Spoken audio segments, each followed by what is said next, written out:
It all started in 2025, when the game Lands Abandoned by God was released, but the abilities granted to it also manifested in the real world. Since then, the world shocked by the disaster has changed fundamentally, and our young protagonist, Qin Feng, was one of those who wanted to prevent this, being just one step away from the main goal. However, neither he nor anyone else could have imagined that in the end, the young man would be betrayed by the person closest to him. Qin Feng didn't expect that he would be betrayed by her, but what surprised him even more was that after his death, he was suddenly reborn. He thought it was all over, but the sacred artifact he obtained gave him a second chance. And this time, the young man intended to do everything to avoid the mistakes he had made in the past, and first of all, to renounce his sister who had betrayed him. Now the young man will go on a completely different path, becoming a shadow of this world. Thanks to his reincarnation, he now progresses 100 times faster than in his previous life, which will help him take revenge on Song Fei. To go the whole way alone, no matter who would be on it, that was the young man's motive. Looking back, the young man always remembered that very scene, the moment when death overtook him when he least expected it. Qin Feng didn't understand why, out of everyone in the world, it was his sister, Qin Xiao, who stabbed him in the back. Then Qin Xiao said that she didn't consider him her brother, because he was just a foundling adopted by her parents, so they had no connection. However, this might not have happened if the sister had not been influenced by Fei, the young man's #1 enemy. Qin Feng didn't understand why she did this, because when her parents died, he paid all his attention to her, paid for her education, and risked his life for her countless times. Qin Xiao, however, thought differently, saying that after her parents' death, she didn't like that he continued to interfere in her life, pushing and controlling her. Ultimately, Qin Feng was betrayed by his sister and also betrayed by her husband. This is what the game Lands Abandoned by God was like for the young man. As soon as a person fell asleep, he found himself in the game world, and it did not matter whether he wanted it or not. The player could spend life energy to use powers in the real world, and the strongest could tear steel with their bare hands, cut through planes with a single blow of a sword, and even withstand nuclear attacks. And since then, the world has been in chaos, and Qin Feng has been doing everything he can to ensure that he and his sister can live. After countless mortal dangers, the young man was finally able to reach the ruins of the ancient god, where he obtained a sacred artifact, the Eye of Justice. However, he could not even imagine that at that very moment his dear sister would plunge a sword into his back. In the end, all his efforts were trampled, and all his suffering only paved the way for someone else. But Qin Feng didn't want to put up with this and was ready to do anything just to start over and prevent such an outcome. Suddenly, after death, he woke up in the ordinary world, right in the bed of his room, and could not believe that he had been reborn. In his new life, everything started the same way as in his old one. In the morning, an angry Qin Xiao broke into his room because he didn't answer his calls. It was the day that Qin Xiao had a fight with the same Fei who killed him in his previous life. Even before the game, Fei was a famous idol and Qin Xiao was his crazy fan. And although he looked like a pretty good-looking guy, he actually turned out to be a real monster. Fei took advantage of his popularity and often asked fans for money and physical favors. And in order to prevent Qin Xiao from falling for his tricks, he forbade her to hang around him. Then his sister accused him of being overly controlling, to which he responded with a very rude tactic. It was a real shock for her. Her brother, who had always been on her side, began to control her excessively, and on top of that, he even hit her. From that day on, the young man changed. He gave her the card with her parents' money, from which he did not take a penny, and also said that from now on she was not his sister. In his previous life, Qin Feng had missed many opportunities while trying to protect his sister. And back then, he had refused to enter 2 dangerous ruins and dungeons, just so that Qin Xiao would not be harmed. However, now everything would be different. The young man intended to become stronger and take revenge for the betrayal of not only Qin Xiao, but also Fei. After drinking the sleeping pill, Qin Feng fell asleep and woke up in the selection hall, the place where he had spent a lot of time choosing a class in his previous life. Back then, he chose the path of a warrior to protect Qin Xiao, and it was a good choice, but now it didn't suit him. From now on, he won't need to protect anyone, which means he will do everything alone, and the assassin class is ideal for this. What also surprised Qin Feng was that after rebirth, the Eye of Justice remained with him, and was activated after choosing a class, granting the unique characteristic Authority of Justice, which gives the player the strongest build of the chosen path. Moreover, he also unlocked a secret subclass, the Shadow. The Shadow was a secret build of the assassin, and unlike the warrior this time, the youth's life force was much higher. Unlocking the class's secret build is an incredibly difficult task, but thanks to Qin Feng's artifact, he did it in no time. In addition, he was able to unlock the primordial power of the universe upon reaching the status of deity, a power that surpasses any law, natural or human, yet its passive effects were already activated. In Qin Feng's past life, it was only 7 years after the game was launched that a player appeared who managed to leave the game and enter the realm of law. And only then did humanity learn about the reign of law. The young man could not even imagine that at the very beginning of the game, he would receive a primordial power capable of surpassing even the authority of law. And as soon as he entered the realm of law and reached the status of deity, he would gain complete control over this power. After choosing a class, the system asked the young man to enter his nickname, and since the build was born in the darkness, he decided that he would become a shadow. The boy was then transported into the game itself, God-forsaken lands, a realm of ruins filled with countless monsters where everyone could be torn to pieces and have their life energy sucked out. As soon as Qin Feng was transferred to the game, he found himself in the city of Shell, which was a safe zone where neither monsters nor players could attack each other, and the rate of loss of life energy was equal to 1.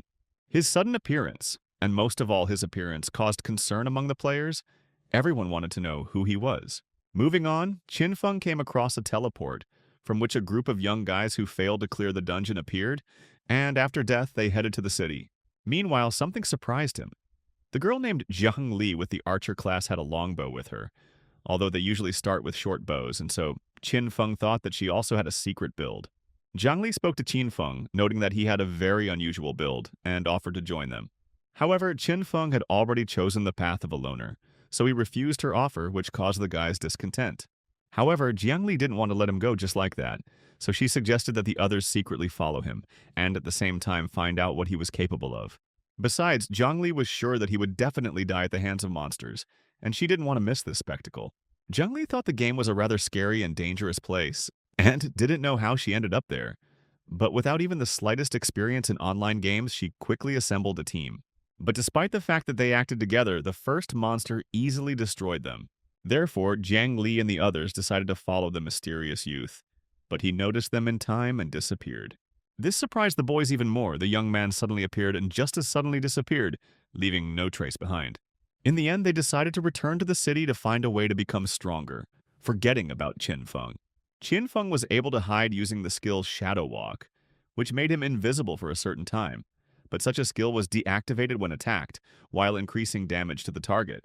However, by using the skill Master of Invisibility, the young man doubled the duration of invisibility and went to explore the world because there was nothing interesting in the city. It was only a shelter for players.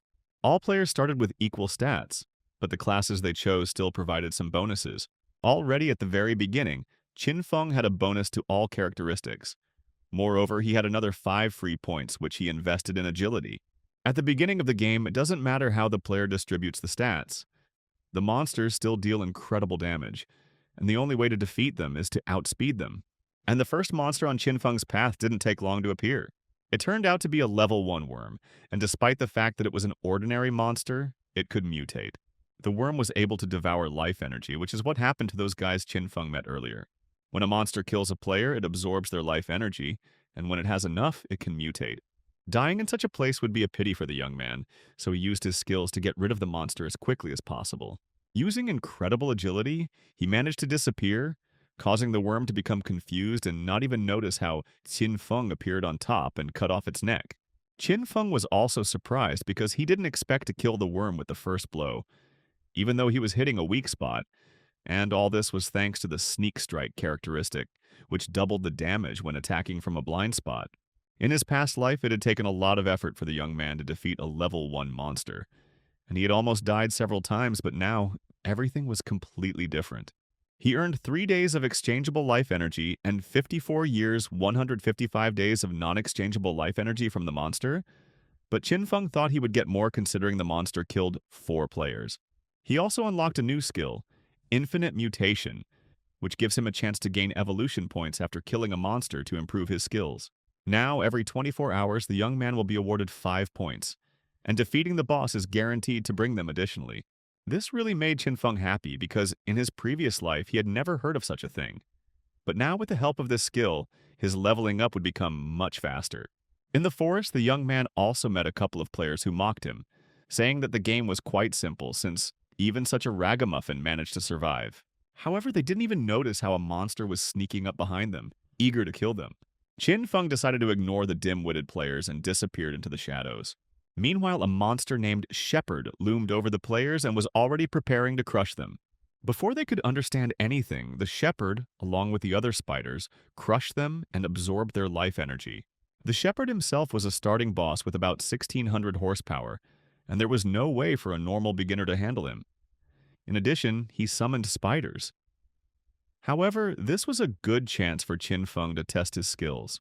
Using his incredible agility, he struck the monster from the shadows and dealt 338 damage, attacking its weak point. The young man himself received only 10 damage, and the boss, in a rage, began to destroy everything around him. Qin Feng, meanwhile, discovered another weak point, the spider's belly, where he decided to direct his subsequent blows. His guesses were confirmed. By attacking the weak point, he dealt a whopping 299 damage, which was very good for a newbie. The young man also noted that most of the damage comes from the bonuses from stealth skills, so even a hit with an ordinary stone causes considerable damage to the monster. In the end, all he needed to do was throw the stone at the right moment, when the throw would collect the bonuses from the hidden strike, the sneak strike, and the attack on the weak point. For the final attack, he planned to activate Shadow Walk again, wait for the right moment, and deliver the decisive blow. After defeating the monster, the game's ranking was updated, and the name of the one who killed the bronze-ranked shepherd and was the first to reach level 2 became known, which surprised everyone. In addition to experience, evolution points, and rating increase, Qin Feng also received the Rusty Dagger, and most interestingly, like a new skill that gives a 20% chance to get additional loot after defeating a monster. This was a really useful skill, as it greatly increased the amount of loot. In his past life, there was a guy in the Godslayer Guild who had this skill, which made him one of the strongest players. And although the chance was currently only 20%, thanks to Qin Feng's endless evolution, he would be able to increase it several times. Meanwhile, Qin Xiao and her friend were walking to school, and on the way, her friend asked her if her brother would be angry with her for skipping the exam to attend Fei's concert. To which Qin Xiao replied that she didn't care, because he was the one who should apologize, because it was because of him that they were almost late yesterday. At this time, strange phenomena began to occur at school. Several students fell asleep right on their desks and began to look like ghosts. At the same time, Qin Feng was busy upgrading his skills, and now the chance of getting additional loot after defeating a monster was 70%, and the skill Greedy Hands itself increased to level 2. The young man was incredibly happy with how the leveling was progressing. In addition, he managed to get 2 more evolution points, while 3 points were required to raise Greedy Hands to level 3. However, he wanted to speed up the leveling process even more, because soon more and more people would start entering the game world, so he needed to hurry. Besides, once people realize that all skills and artifacts can be used in the real world, real chaos will begin. And for a player to be able to do this, only 2 conditions are necessary: reaching level 10 and having a sufficient amount of exchangeable life energy. After wandering around the forest for a while, Qin Feng came across another group of players who were desperately trying to defeat a second-level, bronze-ranked monster, the centipede worm. Meanwhile, among them he recognized a familiar face. A guy named Wang Ming, who in the past assembled a team exclusively from secret builds as soon as he got into the game. Van Ming's build is a Holy Warrior, which has double the stats of a regular warrior as well as advanced stealth skills. Moreover, he had a girl with him named Li Ji with a secret mage build, Prophet, which allowed him to deal double magic damage and had a unique skill, Fortune Teller's Fireball. In addition, there was a secret archer build, Sharpshooter, with doubled characteristics and a unique skill, Rapid Shooting, and finally, a Cleric, Oracle, possessing incredible healing abilities. From the very beginning, these guys were different from the rest, and such guys were called cheaters in games. Moreover, Wang Ming was confident in his own strength and did not retreat, telling the cleric to continue healing him while he would distract the monster onto himself and the others would attack. Qin Feng noted that Wang Ming was thinking too optimistically and probably forgot that he was in the wilderness where other monsters might come to the noise. The noise had indeed caused a corruptor to appear, and although it was a normal level 2 monster, it could still cause quite a bit of trouble since it was covered in mud slime and used area attacks. At first, the guys thought that they would be able to cope with the new monsters, but everything turned out to be not so simple.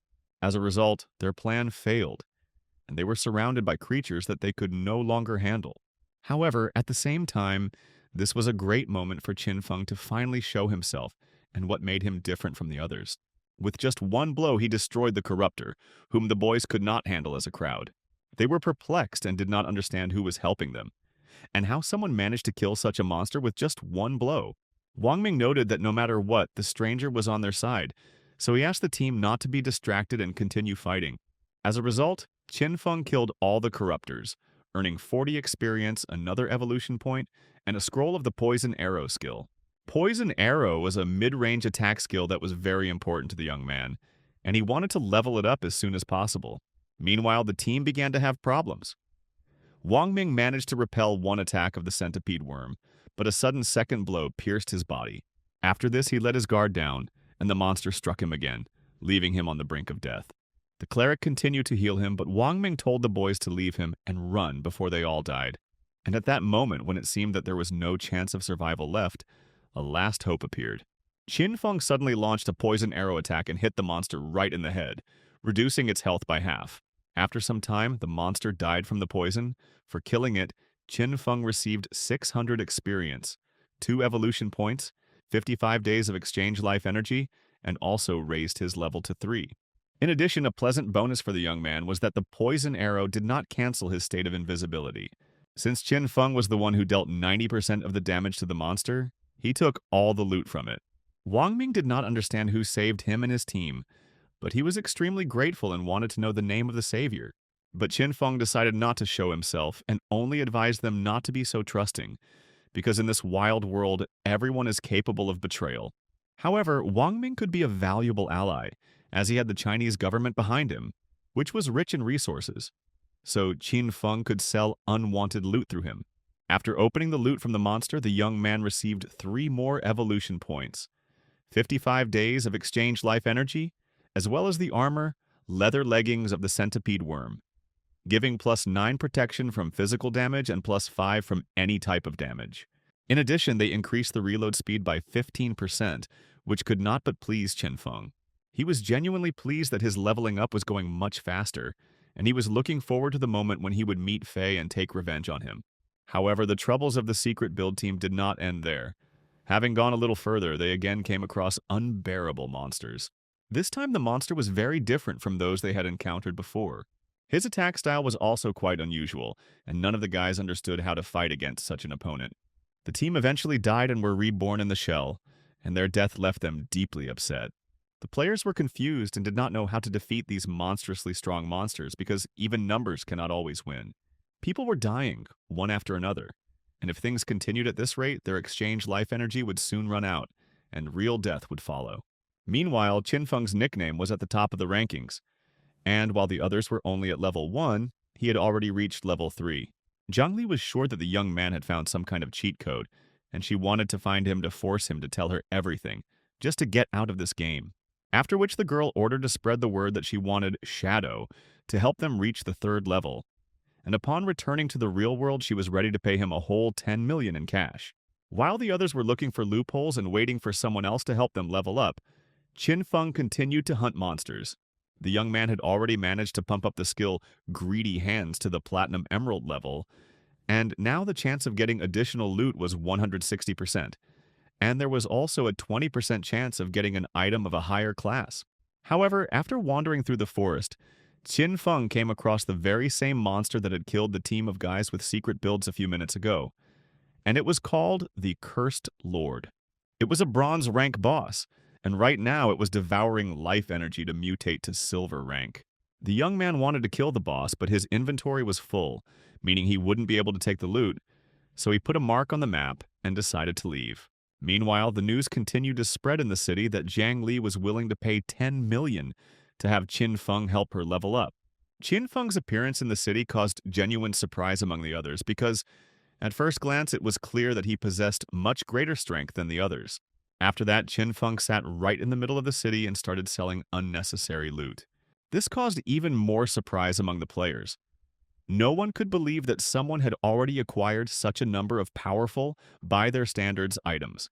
While the others were just amazed, a girl with the nickname Gray Rose, 11th in the shell ranking, also hiding her face, approached the young man and wanted to buy an ice skill from him. The price tag of 100 days of exchange energy did not really suit the girl, so she asked to lose a little, but the young man explained that this skill would significantly speed up her development in the early stages of the game, and such a price was considered a gift. The girl offered to pay with money from the real world, to which Qin Feng replied that if she had it, she should exchange it for life energy from someone else and then come to him. Gray Rose asked to wait, and in the meantime consulted with the guys from her team, who were not against the purchase, since it was only thanks to her that they had recently reached the second level. As a result, they transferred 100 units of life energy to her, and the girl promised to return everything with money in the real world. By selling the ice spell, Qin Feng had earned 100 days of exchangeable life energy, and now his supply was 368 days. But he didn't have time to rejoice because at that moment, Zhang Li approached him. She immediately showed disrespect and looked down on him, stating that she was giving him a chance to help her reach the third level, for which she was willing to repay him generously in the real world. Taking a closer look, Qin Feng recognized her. The same Zhang Li who in her past life became the leader of a crime syndicate, tempting people to sell their life energy for real money, and then kidnapping and killing them until the state dealt with them.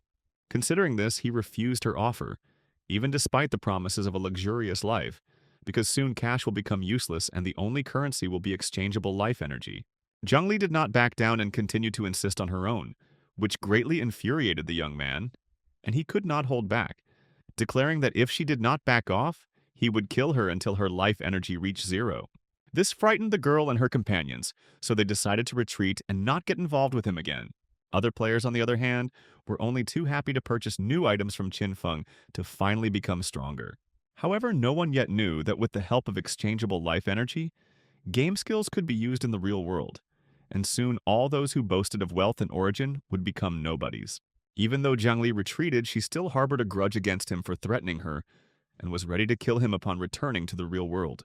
Meanwhile, a guy named Mao Li Jun, who had reached the second level, approached her and said that he could share a few secrets if her offer of 10 million was still valid.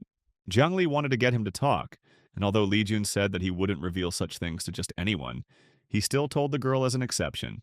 He explained to her that, for example, to kill a worm, you need to invest all 5 points in dexterity. Then the player will be faster and will be able to defeat it. Of course, Legion was not as strong as Qin Feng, but he was still a good option, so Jiang Li offered him 5 million for help, which he agreed to. Meanwhile, Qin Feng continued to hunt monsters, leveling up his skills and becoming stronger. He decided to return to the Cursed Lord, and as he thought, the monster had managed to mutate to the silver rank, but had not yet completed the process. The young man could have waited for the boss to reach gold rank and get even more precious loot, but that would have taken too long. Qin Feng decided not to hesitate and kill the monster right now, although it took a lot of effort because its health was 2 or even 3 times more than that of the bronze boss. And yet, dealing with him was not particularly difficult.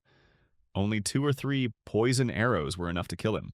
The Cursed Lord himself was a magic-type monster, based on area attacks that dealt colossal damage. If you fail to dodge at least one of his attacks, you can say that the player is already a corpse at an early stage. Even for Qin Feng, who had already leveled up quite well, the Cursed Lord's attacks were deadly, so he was forced to dodge, waiting for the right moment to counterattack. Whenever the opportunity arose, Qin Feng would immediately fire a poisonous arrow at the monster. As a result, the boss's health dropped to almost 0, and, guided by instinct, he decided to flee. However, the young man was not going to delay and decided to finish him off before he could escape. For killing him, Qin Feng received 1,800 experience, 4 evolution points, 124 days of exchange life energy, and reached level 5. And thanks to the skill Greedy Hands, he was able to collect additional loot, earning a total of 12 evolution points and 372 days of exchange energy. In addition, due to the additional effect of the same skill, one of the items increased its class from silver to gold. As a result, the young man's inventory was once again overflowing, which slightly irritated him, so he hoped to find something like a storage ring among the loot. Meanwhile, one of the teams successfully returned from the hunt, and each of the guys reached the 3rd level. The shell rating was updated again, but Qin Feng still held the leading position. All the players were surprised and did not understand how he managed to progress so quickly. while Wang Ming suggested not to puzzle over it, but rather to return to the real world and warn the others. Since the game required reaching level 3 to exit, the entire team of guys with secret builds teleported back to tell what happened. Upon waking up, Wang Ming ordered everyone to be gathered immediately, as an emergency situation had occurred. He then told the police chief in detail what had happened, what world he had seen, and about the amazing player named Shadow. However, no one understood why he had returned to the real world if he had reached level 3 before anyone else. A girl named Anyu suggested that perhaps the boy was a reincarnated one, as they often end up as orphans and progress very quickly. But her theory was immediately rejected, since the girl loved reading such novels too much and often indulged in dreams. Meanwhile, the police chief noted that Wang Ming's words coincide with what is already being reported from above, and there is evidence that many elderly people die shortly after getting into the game. We also managed to collect testimonies from several returnees. They said that they died in the game several times, and this significantly shortened their lifespan. This means that death in the game is equivalent to death in the real world. At the same hour, an emergency order came from above. It was ordered to form teams to study the game Lands Abandoned by God, and also to begin creating a specialized army. This phenomenon affected the entire planet, and countries began to do everything possible to understand what was happening. This was called the international race, and you became the captain of the first team, and Wang Ming became the vice captain. They could choose their subordinates themselves. Anyu was appointed as the captain because, according to Wang Ming, Shadow did not look like a villain, and she, with her character, had the best chance of getting close to him and recruiting him. Thus began a new test for humanity, which required everyone's efforts, but no one yet knew that this was only the beginning of the coming horror. Meanwhile, rumors about the game spread more and more widely and became the main topic of discussion.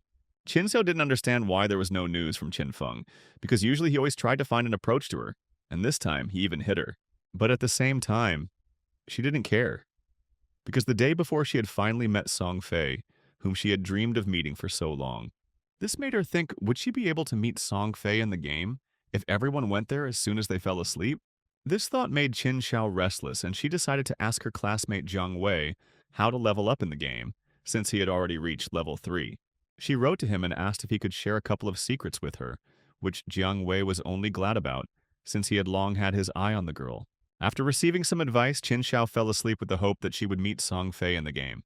Meanwhile, Qin Feng had obtained a gold-ranked Cursed Ring, which gave a bonus to all stats, weak point attacks, and provided resistance to dark matter. In addition, he gained the silver rank skill Shadow Slaughter, which allowed him to attack in one direction, dealing 3 hits to each enemy within range, with each cut counting as a sneak attack.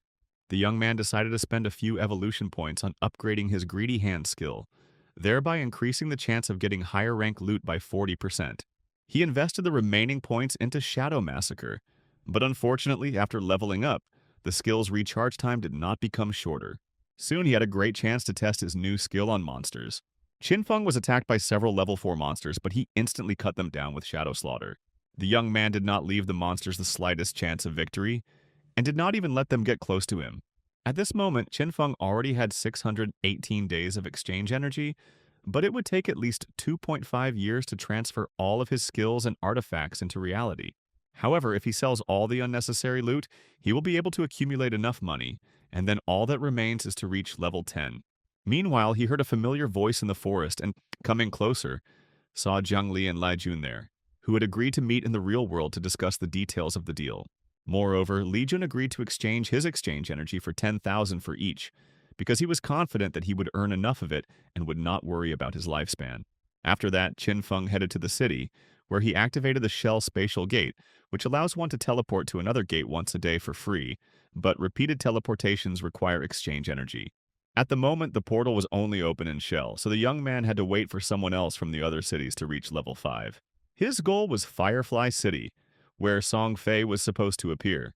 However, he did not dwell on this, because the main goal of the game is to reach level 10 and enter the Wasteland, where the real Lands Abandoned by God begin. Before going to the monsters, Qin Feng held another sale in the city center, and managed to sell everything he didn't need in just a minute, earning 650 days. As a result of the exchange energy, he had a little more than 2,000. However, for Qin Feng, this was not enough, because in order to transfer all the skills and artifacts into the real world, much more vital energy would be required. At the same time, a female mage from Wang Ming's team approached him and asked if he needed the space ring. The value of this ring was that it was not a storage, of which the player could have a maximum of 3. Although the ring could drop from any monster, the chance was extremely low. In his previous life, such a ring would have cost Qin Feng no less than 3,600 days. But this time, the girl almost gave it to him, only asking him to add her as a friend. In addition, the girl asked him to join their team and help kill one gold rank boss. However, she knew nothing about it, only saying that it looked like a shabby boat. This made Qin Feng think that it was most likely the rare boss Ghost Boat that dropped useful artifacts. Meanwhile, the young man wondered if the girl could be one of the legends of his past life.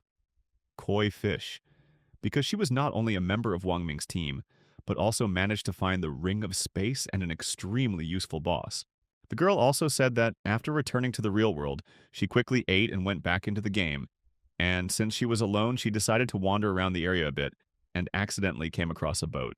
This made Qin Feng even more wonder if she was the same koi fish who could find the rarest items just by wandering around. After that, they headed to the boss, but their conversation was overheard by one of the robber players, and he reported everything to his superior. However, the girl was worried that the young man could become invisible, while she would hardly survive direct attacks from the boss. However, Qin Feng said that he didn't need her help, so he would go alone and immediately disappeared. Meanwhile, the robbers decided to attack the girl, first catch her, and then deal with the young man. But everything was not as they thought and wanted because, in fact, Qin Feng did not go to the boss but hid so that they would not notice him. After that, he used Shadow Massacre and killed all the bandits, reducing their life energy. Li Ji didn't even have time to understand what happened, but soon Qin Feng explained everything, and they finally headed to the boss.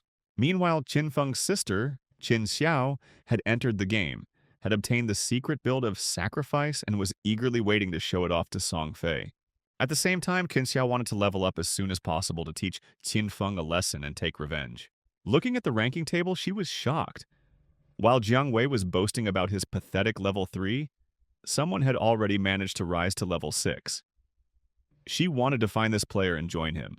Meanwhile, she overheard Wang Ming's conversation with the other boys, who were complaining about the lack of a healer. Qin Xiao approached them and offered her help, saying that she just happened to have the secret build Sacrifice. At the same time, Qin Feng and Li Ji were already right above the boss, thinking about how best to attack him. However, Qin Feng didn't think twice. He ordered Li Ji to stay put, disappeared, and headed towards the boss. This boss was very different from the others. Under his influence, the location received the status of Bloody Domain, where the rate of loss of vital energy is increased by 100 times. In other words, 15 minutes spent in this place equals 1 day of life energy. And this was not even the most severe blood domain. These special bosses often exist for a strictly limited time, and the young man was lucky to have a full 45 minutes. So he decided not to drag it out. Qin Feng struck one after another, combining the skills Shadow Massacre and Poison Arrow. However, one of the main difficulties with the Ghost Boat was that players did not understand where exactly its weak point was. Many mistakenly believed that it was the skeleton itself, or the boat. In fact, the weakness was the ghostly bells hanging on its nose. But once you hit them, the boss would immediately begin interacting with the water surface to perform a terrifying attack. The water pillars dealt colossal damage, and even a newbie in silver-ranked armor would hardly be able to survive a direct hit. If not for the youth's agility, he would have suffered the same fate. After completing the large-scale attack, the ghost would summon 12 water monsters, each no lower than silver rank. These monsters fought mercilessly, leaving no chance for escape. Moreover, the main ghost summoned a new dozen every 3 minutes. But since Qin Feng was initially invisible, the monsters couldn't detect him. So it wasn't difficult to deal with them with Shadow Massacre. Meanwhile, he warned Li Ji that he would soon die, but told her not to do anything, but just wait until he was reborn without going into explanations. At the same time, an angry crowd of robbers, thirsty for revenge, was heading towards them. Qin Feng continued to fight the boss and had almost defeated him, but the difficulty was that when the boss's health was reduced to half, he would produce a colossal spiritual emission. At his current level, even Qin Feng couldn't withstand it and froze for 5 seconds. In the end, everything happened as he expected. The monster launched a powerful attack, and Qin Feng died. At that moment, the bandits came running. But the surprises didn't end there. He still had something left to surprise the others with. Returning to the boss, he saw many spheres of energy. Liji told him that the bandits had returned again, but they had all been destroyed by the water pillars. The boss himself could only use the immobilizing spell once, and after that reducing his health to 0 was no longer particularly difficult. There was only one complication left. When the boss's health dropped below half, there was a chance that upon receiving damage he would teleport to another location. However, Qin Feng knew his habits very well, because in his previous life he had suffered enough with the ghostly rooks. The bandits did not retreat even after the second death, and came again for revenge. But this time Li Ji herself decided to drive them away. By using divine lightning against them, the girl showed that it was better for them not to meddle where they were not wanted. However, her attempt was not entirely successful, and the robbers ended up chasing her. But it didn't end there, because several more players were secretly watching them. Meanwhile, Qin Feng was almost finished with the boss fight. Although the Ghost Rook was only level 5, it was not easy to fight it alone. Even though his attention was focused on the fight, he still noticed the players watching him. However, this did not stop Qin Feng from defeating a gold rank boss, gaining nearly 5,000 experience points, 7 evolution points, 216 days of exchange energy, and reaching level 8. Thus, the young man was the first to reach the gold rank, which surprised the other players even more. Seeing how much loot the boss dropped, other players wanted to kill Qin Feng and take it all for themselves. One of them used the archer skill Ghost Eagle, which was supposed to deactivate invisibility within the radius of action. But since Qin Feng's skill level was much higher than the archer's, it didn't work. The guys decided that the young man had run away, leaving all the loot behind. Realizing this, they immediately rushed to the trophies, hoping to get something valuable. But as soon as they got close to the prey, Qin Feng instantly killed them all with the skill Shadow Massacre. Before examining the loot, the young man pumped Greedy Hands to the Diamond Epic rank, and now his chance for additional loot is 300%, and the chance of getting loot of a higher rank is 100%. Using his newly upgraded skill, Qin Feng obtained 21 evolution points, 648 days of exchangeable life energy, and 2 Ghost Belt artifacts. Ghost Bells allow you not to lose life energy after death, and also have a passive skill, Soul Eater, increasing the life energy dropped by monsters by 20%. Moreover, if there is more than one pair, the effect doubles. In addition, the artifact has an active skill, Soul Shock, which allows you to immobilize all enemies within a radius of 100 meters for 3 seconds. However, while Qin Feng was looking at the artifact, Li Ji was attacked and she tried to reach out to the young man to save her. At the same time, a crowd of robbers surrounded the girl and she stood right on the edge of the cliff. Li Ji decided to jump off the cliff so that the bandits could not even touch her, and in a sense, she even hoped that Qin Feng would save her. But the miracle did not happen, and the girl died, being reborn in the city. Qin Feng, of course, was not particularly happy with this outcome, but nevertheless asked the girl to wait for him in the city until he returned. Meanwhile, now to upgrade the skill Greedy Hands, the young man needs as many as 210 evolution points. So he decided to invest them in attack skills for now. His damage increased several times, making him even stronger. And now, even without the invisibility state, Qin Feng could deal a lot of damage. Usually, a gold boss drops 2 to 4 silver tier artifacts, and the chance of getting something gold is very low. But thanks to his skill, the young man received as many as 11 gold items and scrolls, as well as several platinum ones. Qin Feng managed to acquire a new weapon, the platinum-ranked Twin Ghost Blades, and in addition, the blades had a special effect. Each normal attack dealt double damage. Besides that, he also got the gold-ranked Ghost Leather Armor, which would be a good armor to start with. And so that the other players wouldn't start asking questions, Qin Feng decided to make the armor invisible. In addition to this, he also received a new gold rank skill, Blurred Shadow, which passively reduces damage taken by 15%, and when fully activated, grants immunity to all types of damage. In his past life, such a skill was considered of little use since it was difficult to increase the passive percentage, but now everything has changed and the young man can pump up skills directly. Qin Feng was about to head to the shell to meet Li Ji and thank her, but he was met by bandits on the way. However, as soon as the boys realized who was in front of them, they immediately began to tremble and ran away as far as possible. But be that as it may, the young man did not want to let them go so easily and, in the end, reminded them of his strength. As a result, due to the young man killing too many players, he received the first level of the killer status, and if he dies, he will lose 75% of his life energy. After some time, he finally returned to the city and again surprised the other players with his appearance. The guys immediately approached him, one of whom was Don Feng Xiang, and he offered Qin Feng, as an apology for that situation with the boss, the assassin skill.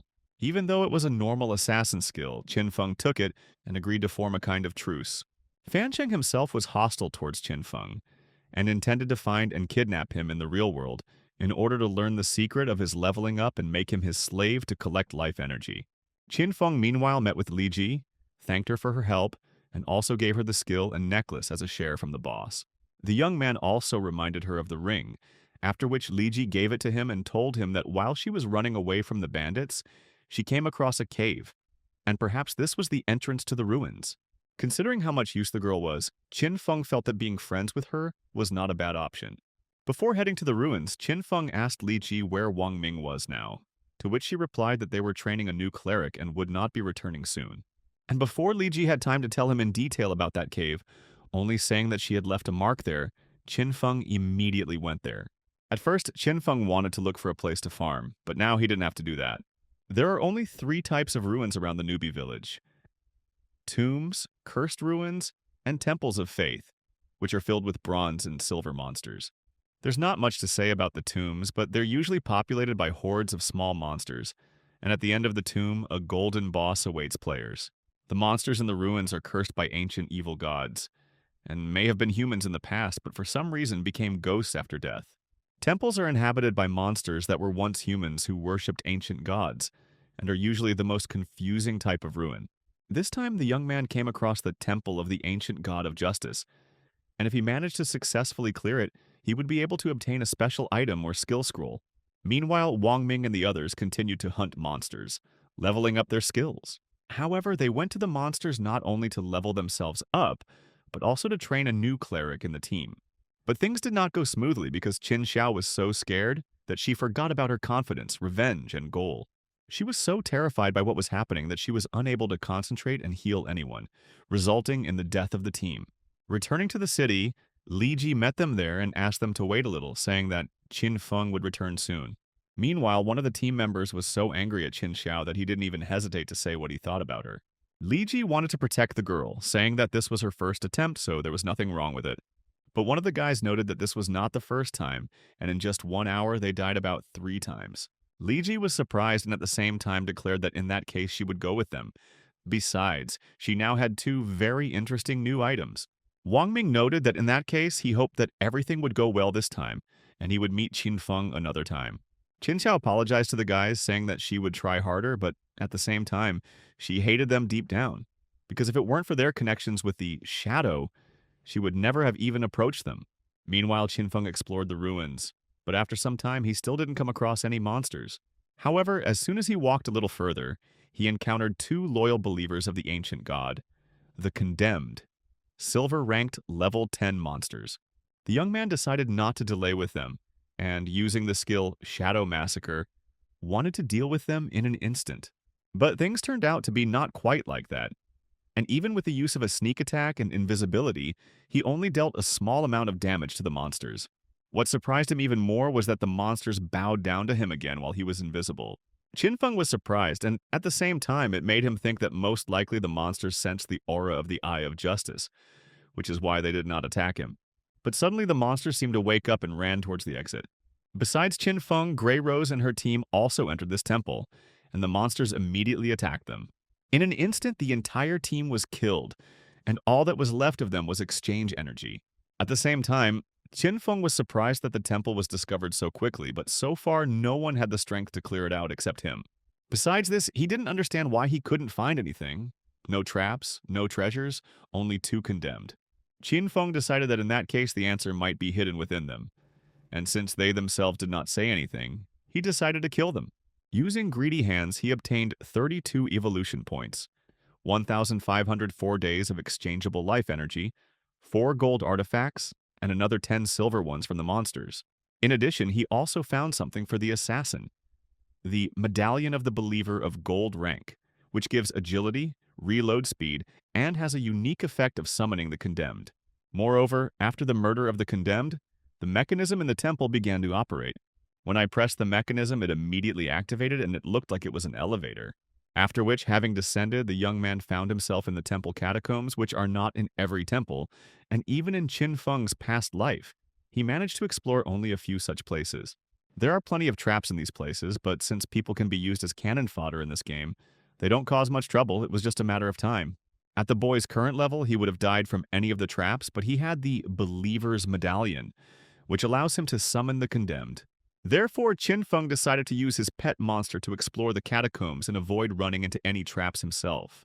But since there was still danger, the young man decided to pump up the Shadow Massacre skill a little to the epic level, and to pump it up to the legendary level, 10 times more evolution points were required. Initially, the higher the level of an artifact or skill, the more profitable it is for the young man to upgrade it. For example, for an initially epic item, upgrading it to legendary will be the first for him, and will cost only 1 evolution point. And even if we consider that with such a high leveling the cost increases by 10 times, 1 times 10 is still 10, then if Qin Feng manages to find an epic skill or item, he can easily level it up to mythical, ancient, or even immortal level. The young man decided to invest the remaining 11 evolution points into the Shadow Walk skill, thanks to which the duration of invisibility was increased, and along with it, the stealth attack bonus and reload time. Meanwhile, the Condemned One had already found one of the traps and died right in front of Qin Feng. Since the young man could only summon a monster once every 600 seconds, he had to wait until the cooldown was over, and there was nothing he could do, because this was the safest way. Meanwhile, the Grey Rose team arrived on the first floor of the temple again, surprised that the monsters that killed them had disappeared. Moreover, they also did not detect their life energy, which led the girl to think that most likely the shadow was here. Qin Feng, meanwhile, continued to explore the catacombs, losing the Condemned One after another, and eventually found the end of the catacombs. It took the young man about 3 hours to finally find the exit, and this made him happy. He ordered the monster to open the door, but no matter how hard he tried, he could not do it. But as soon as Qin Feng opened the door, everything worked out for him, and the young man was eagerly waiting to find out what was hidden behind that door. Entering inside, Qin Feng saw an unknown chest in the center, and around it, one could say, there was nothing else. After looking a little closer, he saw an unfamiliar girl whose name and any information was hidden by the system. Qin Feng saw such an NPC for the first time, and before he could understand anything, the girl immediately disappeared, only saying something in her own language. In addition, the vines that bound the chest also disappeared. The young man did not fully know who this girl was, but he was sure that she was somehow connected with the Eye of Justice. Meanwhile, he decided not to waste time and opened the chest, which glowed bright gold, which meant that something epic lay inside, but at the same time it could not be a chest at all, but a mimic or a trap. Not wanting to take any risks himself, Qin Feng ordered the Condemned One to open the chest, causing it to shine even brighter. Inside was an epic assassin skill, Gift of Mercy, which has a passive effect that gives a chance to increase damage by 100% when hitting a weak point. In addition, the damage multiplier for such a hit is doubled. In addition, the skill had an active effect. The player's next attack inflicts the Flesh Tear effect, which deals 100% of the damage from the previous attack per second for 3 seconds. The skill Shadow Massacre had a similar active effect, but it required multiple hits, while Flesh Rip only needed 1. Moreover, the skill was epic, meaning Qin Feng would be able to upgrade it to legendary with just 10 evolution points. Returning to the city to meet Wang Ming's team and give them some items as a token of gratitude to Li Ji, the young man was surprised to see a crowd of players from different cities. The news that the portals to other newbie cities had finally begun to open couldn't help but make him happy, because now he would finally be able to go to Firefly City for Song Fei. After making his way through the crowd, the young man finally met up with Li Ji and the others. However, what surprised him the most was that he saw Qin Xiao in Wang Ming's team. Qin Feng didn't understand how Qin Xiao was able to sneak into Wang Ming's ranks, since it was because of her that his team could collapse. Moreover, the young man himself should also be careful because the whole world now knows about the shadow, so he should be more vigilant so as not to reveal his true identity. However, the young man handed over several artifacts and skills to Wang Ming, saying that they could pay for them later. Wang Ming thanked him, saying that if he ever needed help, they would do everything they could. The boys began to divide the skills and items among themselves and soon discovered that they had nothing for the priest. Qin Xiao asked the young man if he had anything for her, and tried to add him as a friend under the nickname Miss Elegance. However, Qin Feng didn't respond and simply disappeared into the shadows. Of course, the young man had a couple of gold artifacts and skills for a priest, but he didn't think about giving them to someone like Qin Xiao, and was thinking about trying to find another priest to replace him in their team. Over time, the number of unnecessary items would only increase, and holding a sale in the square would take too much time. So Qin Feng wanted to establish connections with Wang Ming, who had an entire state behind him. When talking about replacing the priest, he thought of Gu Yixue, the leader of the Godslayer Guild from his past life, who had a hidden priest build called White Bird Priestess that allowed her familiar to be given healing and buffing abilities. Moreover, Yishu was the only priest who could kill the gold boss without any help, and she also came from Firefly City. Therefore, Qin Feng decided not to delay and went to Firefly City to find Yishue, as well as his sworn enemy, Song Fei. Firefly was very different in appearance from Shell and looked emptier. After eavesdropping on the locals' conversations, Qin Feng learned that Song Fei, leading a crowd of female fans, had gone to the Valley of Crying. Valley of Tears is a Tier 5 area where heat demons and captives live, and Two-Headed Heat Demon is a Silver Tier boss. However, the situation was rather strange, and instead of fighting monsters, the guys fought each other. And among the crowd, he noticed Song Fei standing behind his fans who were loyally protecting him. The girls killed anyone who tried to get close to Song Fei, no matter who it was. Song Fei himself chose the mage class, and his nickname was God of Magic Defiant to the Heavens. In his past life, he forced his female fans to also take the mage class, and then took away their artifacts and skills to level up faster. The team couldn't consist exclusively of mages, but they found a way out.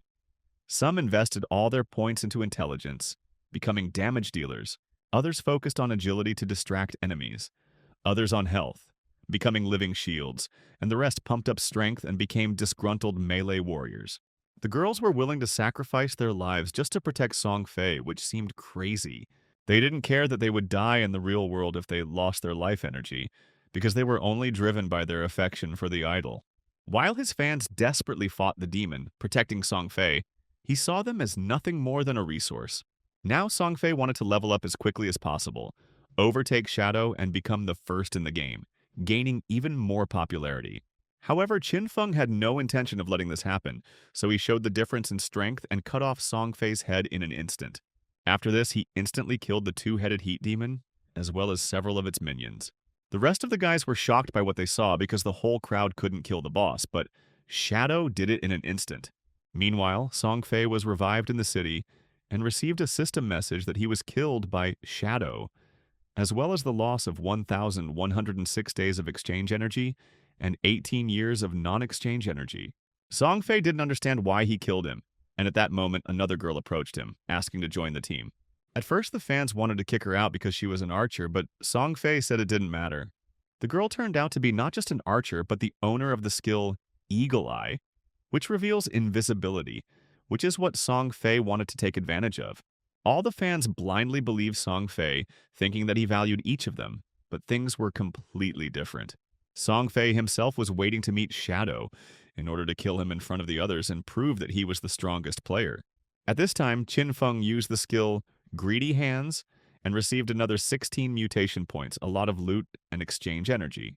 He immediately invested his evolution points into the Gift of Mercy skill, increasing the chance of hitting a weak point by 200%, which meant that the area of this zone doubled.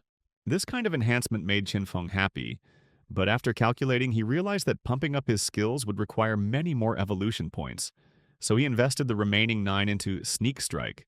In addition, killing the boss and several players brought him 1,400 days of exchange energy, which was also nice, and he decided to return. But as often happens, trouble came suddenly and someone attacked Qin Feng. However, such an unexpected attack did not take the young man by surprise, and it was not difficult for him to evade it. Of course, the attackers turned out to be Song Fei's fans who decided to avenge him. Qin Feng immediately hid using invisibility, but the girls thought that it wouldn't help, since they had an archer with the Eagle Eye with them. But, using invisibility, Qin Feng also cast it on the girl who attacked first, and the archer mistook her for Shadow. As a result, they all pounced on her at once, without even thinking that this was not an enemy at all, but their ally. However, they did not feel any guilt, claiming that this was God's punishment for her lack of love for Song Fei. At this time, Qin Feng used ghost bells and immobilized the players. Then, using Shadow Carnage again, he shortened their lives, showing that even with surprise attacks, he was not so easy to kill. Song Fei watched everything from the side and didn't notice how Qin Feng suddenly appeared next to him. He tried to defend himself with a magic shield, but it was destroyed by Qin Feng's poison arrow. And in the end, Song Fei was defeated again. But with his life force remaining, he could still be reborn. While Song Fei was full of vitality, his devoted female fans had almost none left because they gave everything to him. Qin Feng was surprised by such frivolity and the fact that many people still thought that they had entered an ordinary game that would not go beyond the game world. Song Fei, meanwhile, was furious and didn't know what to do to defeat Qin Feng, and he only had 500 days of life energy left. The archer explained to him that she used her skill, but for some reason, instead of shadow, she saw their sister. One of the girls guessed that his stealth level was much higher than his archery skill, which is why she couldn't detect him. After this, Song Fei decided to change his farming location and went to look for a new one with his servants. Returning to the city, Qin Feng did not notice Song Fei and his company and was surprised thinking that they had left the game. The young man asked a passerby if he had seen Song Fei and the others, and he kindly pointed him in the direction, asking him to spare his girlfriend, nicknamed Kitten Fei Bao. Qin Feng advised the guy to change his girlfriend and disappeared again. The only problem was that the young man only knew the approximate direction, and the exact distance remained unknown, so he decided to postpone the search. Instead, he decided to look for Yi Shui, and what luck it was that he accidentally met her in the city. Qin Feng greeted her and asked if she could help him, which made the girl incredibly surprised. The young man asked her to find Song Fei and promised to sell her a golden artifact at a very cheap price as a reward. Yiju was surprised that someone knew about her abilities, although she had not told anyone yet, but still agreed to help the young man. She asked Qin Feng if he was afraid that she would take the artifact for herself and run away, to which the young man responded by asking if she didn't hate Song Fei. This amazed Yishu even more because it was her first time seeing the young man, and he already knew a lot about her. She thought that they knew each other in the real world, but soon decided that it was not that important, and sent her familiar to look for Song Fei. The search did not take long, and Yishui quickly found Song Fei and the rest of the servants. After Yishui handed over the coordinates, Qin Feng immediately rushed there, asking her to add him as a friend beforehand, and continue tracking Song Fei. However, on the way he noticed something strange. The trees around were unusual. Qin Feng then asked Yigu to look around and tell him if there were any more trees like this. Yigu told him that there was another tree 100 meters ahead, and another one on the left at the same distance. There were unknown symbols depicted on the trunks, so Qin Feng decided to touch the tree, hoping to unravel its secret. And something really happened. As soon as the young man touched, 3 trees around connected with each other, and an unknown beam appeared in the center. Soon, in place of the beam, a jade treasure chest appeared. A real treasure. The young man remembered that these symbols represent the blessing of the ancient gods, which can appear anywhere in the game. And to unlock it, you need to find and activate all the symbols. Sometimes they summon a boss, sometimes hordes of weak monsters, but there is also a chance of a treasure chest appearing with unique rewards. Such a chest was worth thousands of days of exchange energy, but Qin Feng had no intention of selling it, but decided to open it and found the skill, Blooming Curse, inside. It was a universal skill of the Jade rank. If used within 15 seconds of the target's death, a cursed flower would grow on the corpse, sucking out the player's exchange energy until it was completely empty. An incredibly powerful skill that could kill players by draining their energy to zero, and Qin Feng was going to test it on Song Fei. Meanwhile, Song Fei and the others fought the monsters, killing the weak monsters one by one. This result made him happy. He wanted to raise his level as soon as possible and take revenge on his offender. However, not everything went as smoothly as he expected, and suddenly the guys noticed some other players and took them for a threat. Song Fei said that they were Jia Qi's fans, and his fans immediately attacked them. Being loyal to Song Fei, the girls were hostile to Jia Qi's fans. The boys didn't understand which Jia Qi was being talked about, but before they could figure it out, Song Fei's servants killed them all. As a result, Song Fei once again emerged from the fight unscathed, having received a considerable amount of life energy. At this moment, Qin Feng had just approached them, and what he saw made his hatred for Song Fei even stronger. Qin Feng appeared suddenly and no one expected his appearance. Moreover, before the others had time to understand anything, Song Fei's head had already rolled on the ground. After that, Qin Feng used the skill Blooming Curse. and an ominous flower grew in place of Song Fei's head. Song Fei himself was reborn in the city and was incredibly angry at the shadow, not understanding why he was targeting him specifically. But what surprised him most was that the system informed him about the sucking out of the exchange vital energy.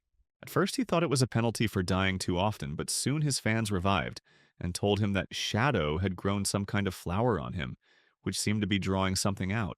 Song Fei decided that the best thing for him and the fans was to quit the game, buy exchange energy in the real world, and exchange it for equipment so that they could then take revenge. Meanwhile, spider lilies bloomed on the bodies of the dead, and Qin Feng received the fourth level of the killer status. And now, if he died, he would lose almost 97% of his life energy. However, he was unable to suck out all the energy, and the young man himself did not yet know the reason for this. Yishu was also watching him, unable to believe what she saw and that someone could possess such monstrous strength. The girl told Qin Feng that Song Fei and his fans had left the game, after which the young man asked her to be on the alert and inform him as soon as they returned. Before leaving, Qin Feng also offered Yi Shu the gold skill Divine Justice Sword, something she couldn't refuse. When they met again in the city, Qin Feng said that he was willing to sell the skill for half the market price under one condition, and this made Yi Shu wary. Qin Feng explained that he didn't mean anything indecent, but simply wanted to invite her to join a team. Meanwhile, Wang Ming and his squad continued to stubbornly fight the monsters, hoping that one day Qin Xiu would learn to use his skills. Wang Ming was poisoned and asked Qin Xiao to purify it, but she never learned how to use skills and instead used an attack skill to purify it. As a result, Wang Ming could not bear it and died from poison. He was furious because they couldn't find a worthy priest with a secret build, and with Qin Xiao, their campaigns were doomed to failure. Qin Xiao herself naively thought that she was doing everything right, since she had already reached the fourth level, hoping to meet Song Fei soon. Just at that moment, Qin Feng contacted her and offered Wang Ming a powerful mage nicknamed White Bird Priestess. Of course, Wang Ming couldn't refuse such an offer, so before leaving for Firefly City, he told Qin Xiao that they were going to another city, and it was too dangerous, so she wouldn't go with them. Without waiting for her answer, the guys ran to the teleport. Qin Xiao got angry and decided to find that very genius to level up together and take revenge on Wang Ming and the others, not even suspecting that this genius was Qin Feng himself. Wang Ming transferred 800 units of exchange energy to Qin Feng for the previous equipment, promising that the remaining 500 would be given to Captain An Yu once he entered the game. However, he didn't have to wait long, and as soon as Wang Ming mentioned her, she immediately appeared. An Yu played under the nickname Justice Execution, with the secret build Dragon Knight, and was one of the top 20 players in Qin Feng's past life. She was a true colossus of China's official forces, and also a nightmare for foreign factions. Meanwhile, An Yu asked him if he was going to kill her, since she was the one who kept all the life energy of the Shanghai authorities. To this, Qin Feng assured her that he was not that stupid, because he would get more from cooperation, and he also understood that although An Yu pretended to be a naive fool, her every action was thought out and strictly calculated. At the same time, Song Fei's fans found that their life energy was almost at zero and wanted to turn to him for help. Qin Xiao woke up in the real world and, looking at her life energy, realized that she could consider herself almost a millionaire, because at the current exchange rate, one day is equal to 15,000 yuan, and she had as many as 200 days. But along with this, she learned the sad news. Shadow began hunting for Song Fei, which even made the girl cry. Qin Wok understood that if the life energy in the game reached zero, the person would die in the real world, and she could not allow Song Fei to die. In Song Fei's fan chat, she saw an announcement that he urgently needed help with his life energy. Upon hearing this, Qin Xiao immediately ran to Dajiang Square where Song Fei was located to give him her energy. Meanwhile, Qin Feng continued to level up, exploring new locations and killing monsters. After some time, the young man reached level 10, all his stats increased, and class growth was unlocked.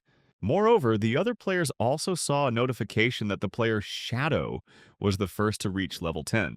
Not only had Qin Feng reached level 10, he had also leveled up his Sneak Strike skill to Emerald, and he had around 7,000 exchange energy, and even so, according to his calculations, it was still not enough. And in order to leave the newbie village, the young man needs to wait for 6 more level 10 Shanghai players to open a portal to the continent abandoned by God. And yet the young man was not upset, because while the others were leveling up, he wanted to return to the real world to sort out some things. Of course, when Qin Feng spoke about real-world affairs, he meant the transfer of game abilities. Having spent his life energy, the young man transferred his class, equipment, and skills to the real world. In addition, he also transferred 2 levels, which required 2,000 exchange energy. To transfer the skill Shadow Walk, he spent 900 exchange energy, and for the skill Poison Arrow, he spent as much as 2,262. After all these changes, Qin Feng was twice as strong as an ordinary person, and his agility was beyond all human capabilities. Before leaving, he just found out where Song Fei was right now, and decided to head there to kill him right there. Meanwhile, he received a message from Chief Hu Kubing that a certain young lady had her eye on him, but the young man didn't care. Unlike others, Qin Feng understood that the game God's Abandoned Land would soon replace the real world, and everyone would be forced to play it. Meanwhile, thousands of his female fans gathered at the square where Song Fei was located. Song Fei was certainly happy about this, as he understood that each of the girls present was willing to sacrifice their life energy to him, even without taking payment for it. Meanwhile, Zhongli told him that she had already sent people to find him in the real world, and then hand him over to Song Fei to take revenge himself. There had been similar cases in the past, and those who had offended Song Fei were punished with very cruel methods. At the same time, a guy appeared in the crowd of female fans and told them to stop mindlessly draining their energy, because if their energy dropped to zero, they would die in the real world. Song Fei was being called a murderer, so he decided not to stand still and explain the situation a little. Using his status and charm among the female fans, he made it seem like there was nothing wrong with his actions, and that their giving him their energy was just a way to help him during such a difficult time. Even though there had already been an official statement regarding energy and life in the real world, everyone believed Song Fei's words and did not think that his act was terrible. Moreover, the fans began to trust him even more and were ready to do anything for him, just to be close. At the same time, one of the fans came out on stage and also declared that none of them would ever dare to doubt their flawless idol. It looked really weird and scary, but it was a reality where people obsessed with idols existed. Song Fei was about to thank everyone, telling them how much he loved and appreciated their support, when suddenly the unexpected happened. There was an assassination attempt on the idol, and someone shot off part of his head with one shot. It was a real shock. Right in front of everyone, a famous idol was killed. The guards immediately escorted Zhang Li out so that she wouldn't accidentally suffer the same fate. The girl herself noted something strange. Before Song Fei's death, she saw a ball of life energy appear on his body and then immediately disappear. She was more than sure that the ability from that game had killed him, but she didn't understand how game skills could be used in the real world. But when Zhang Li realized who it could be, it was already too late, because Qin Feng did not leave her alive either. It was a real revolution in the real world, and the day when everyone stopped perceiving the game God-Forsaken Lands as a simple game. After this, news spread around the world that the star idol Song Fei had tragically died in Dajiang Square, and some of his extremist fans had committed suicide right next to the body of their idol. At the same time, the security services stated that the death of the young idol was caused by unnatural reasons.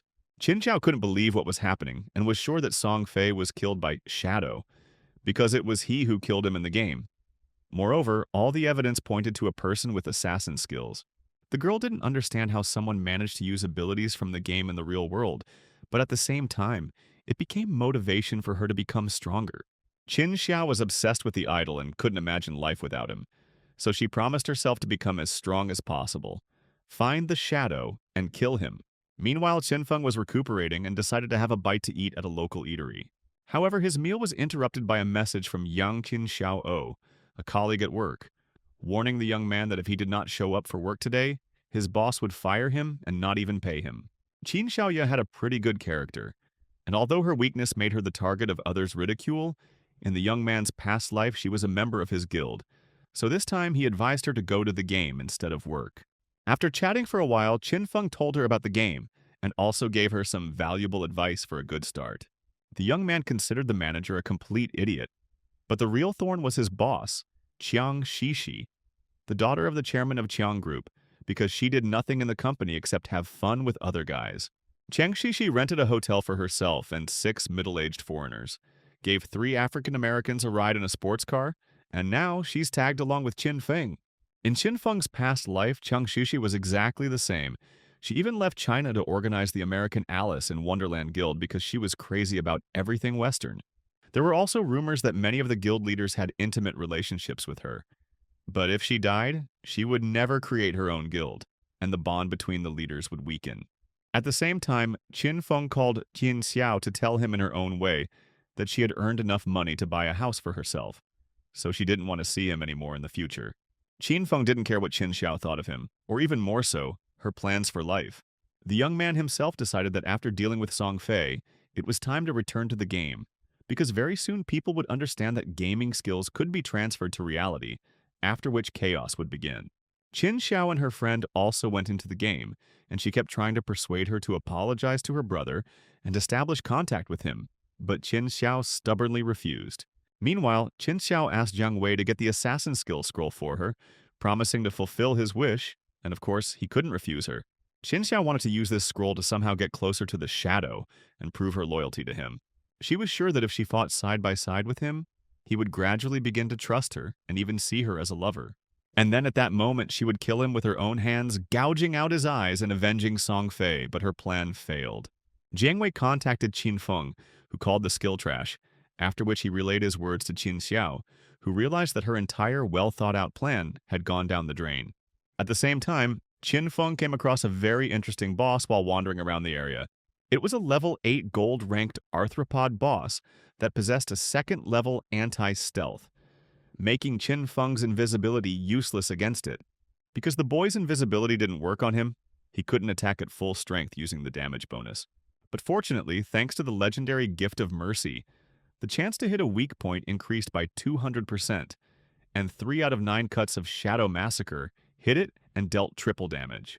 However, the boss also had something to surprise the young man with, and despite the fact that he had taken a lot of damage earlier, he continued to fight. However, this only surprised the other players who were watching Qin Feng's battle, as it was not his first time fighting this boss. In his past life, Qin Feng and Qin Xiao were unable to defeat this boss, but now the young man realized that the monster could not be defeated by brute force, and that he needed to guess its movements, feeling the rhythm. In the end, Qin Feng defeated the boss, earning experience, evolution points, and exchange life energy, and using greedy hands doubled the loot. In addition, he received the Platinum Assassin skill, Ultraviolet Shield, which converts the player's resilience level into an invulnerable shield for 8 seconds. Moreover, the shield had a conversion rate, and for every 10% of resistance, the player would receive 1 layer of invulnerable shield. And after Qin Feng upgraded the skill to epic rank, there were as many as 7 of these layers. He invested a few more evolution points into the Poison Arrow skill, raising it from silver to emerald rank. Qin Feng also received new equipment from the boss and immediately equipped it, making him even faster and stronger, and his health reached 1,517 points. At the same time, the Grey Rose team approached him. The guys did not hide their admiration for the young man. Before leaving, Qin Feng sold the 7th level skill, Ice Burst, to Grey Rose for 800 exchange energy, and went to explore the area further. Besides this, he also contacted Wang Ming and offered him some items for sale, and he, of course, was only happy to hear it. However, Wang Ming had one question for Qin Feng regarding the recent incident. He directly asked him if it was true that he was the one who killed Song Fei. The young man decided not to even try to deny it or lie, so he confessed to Wang Ming that he was the one who killed the idol.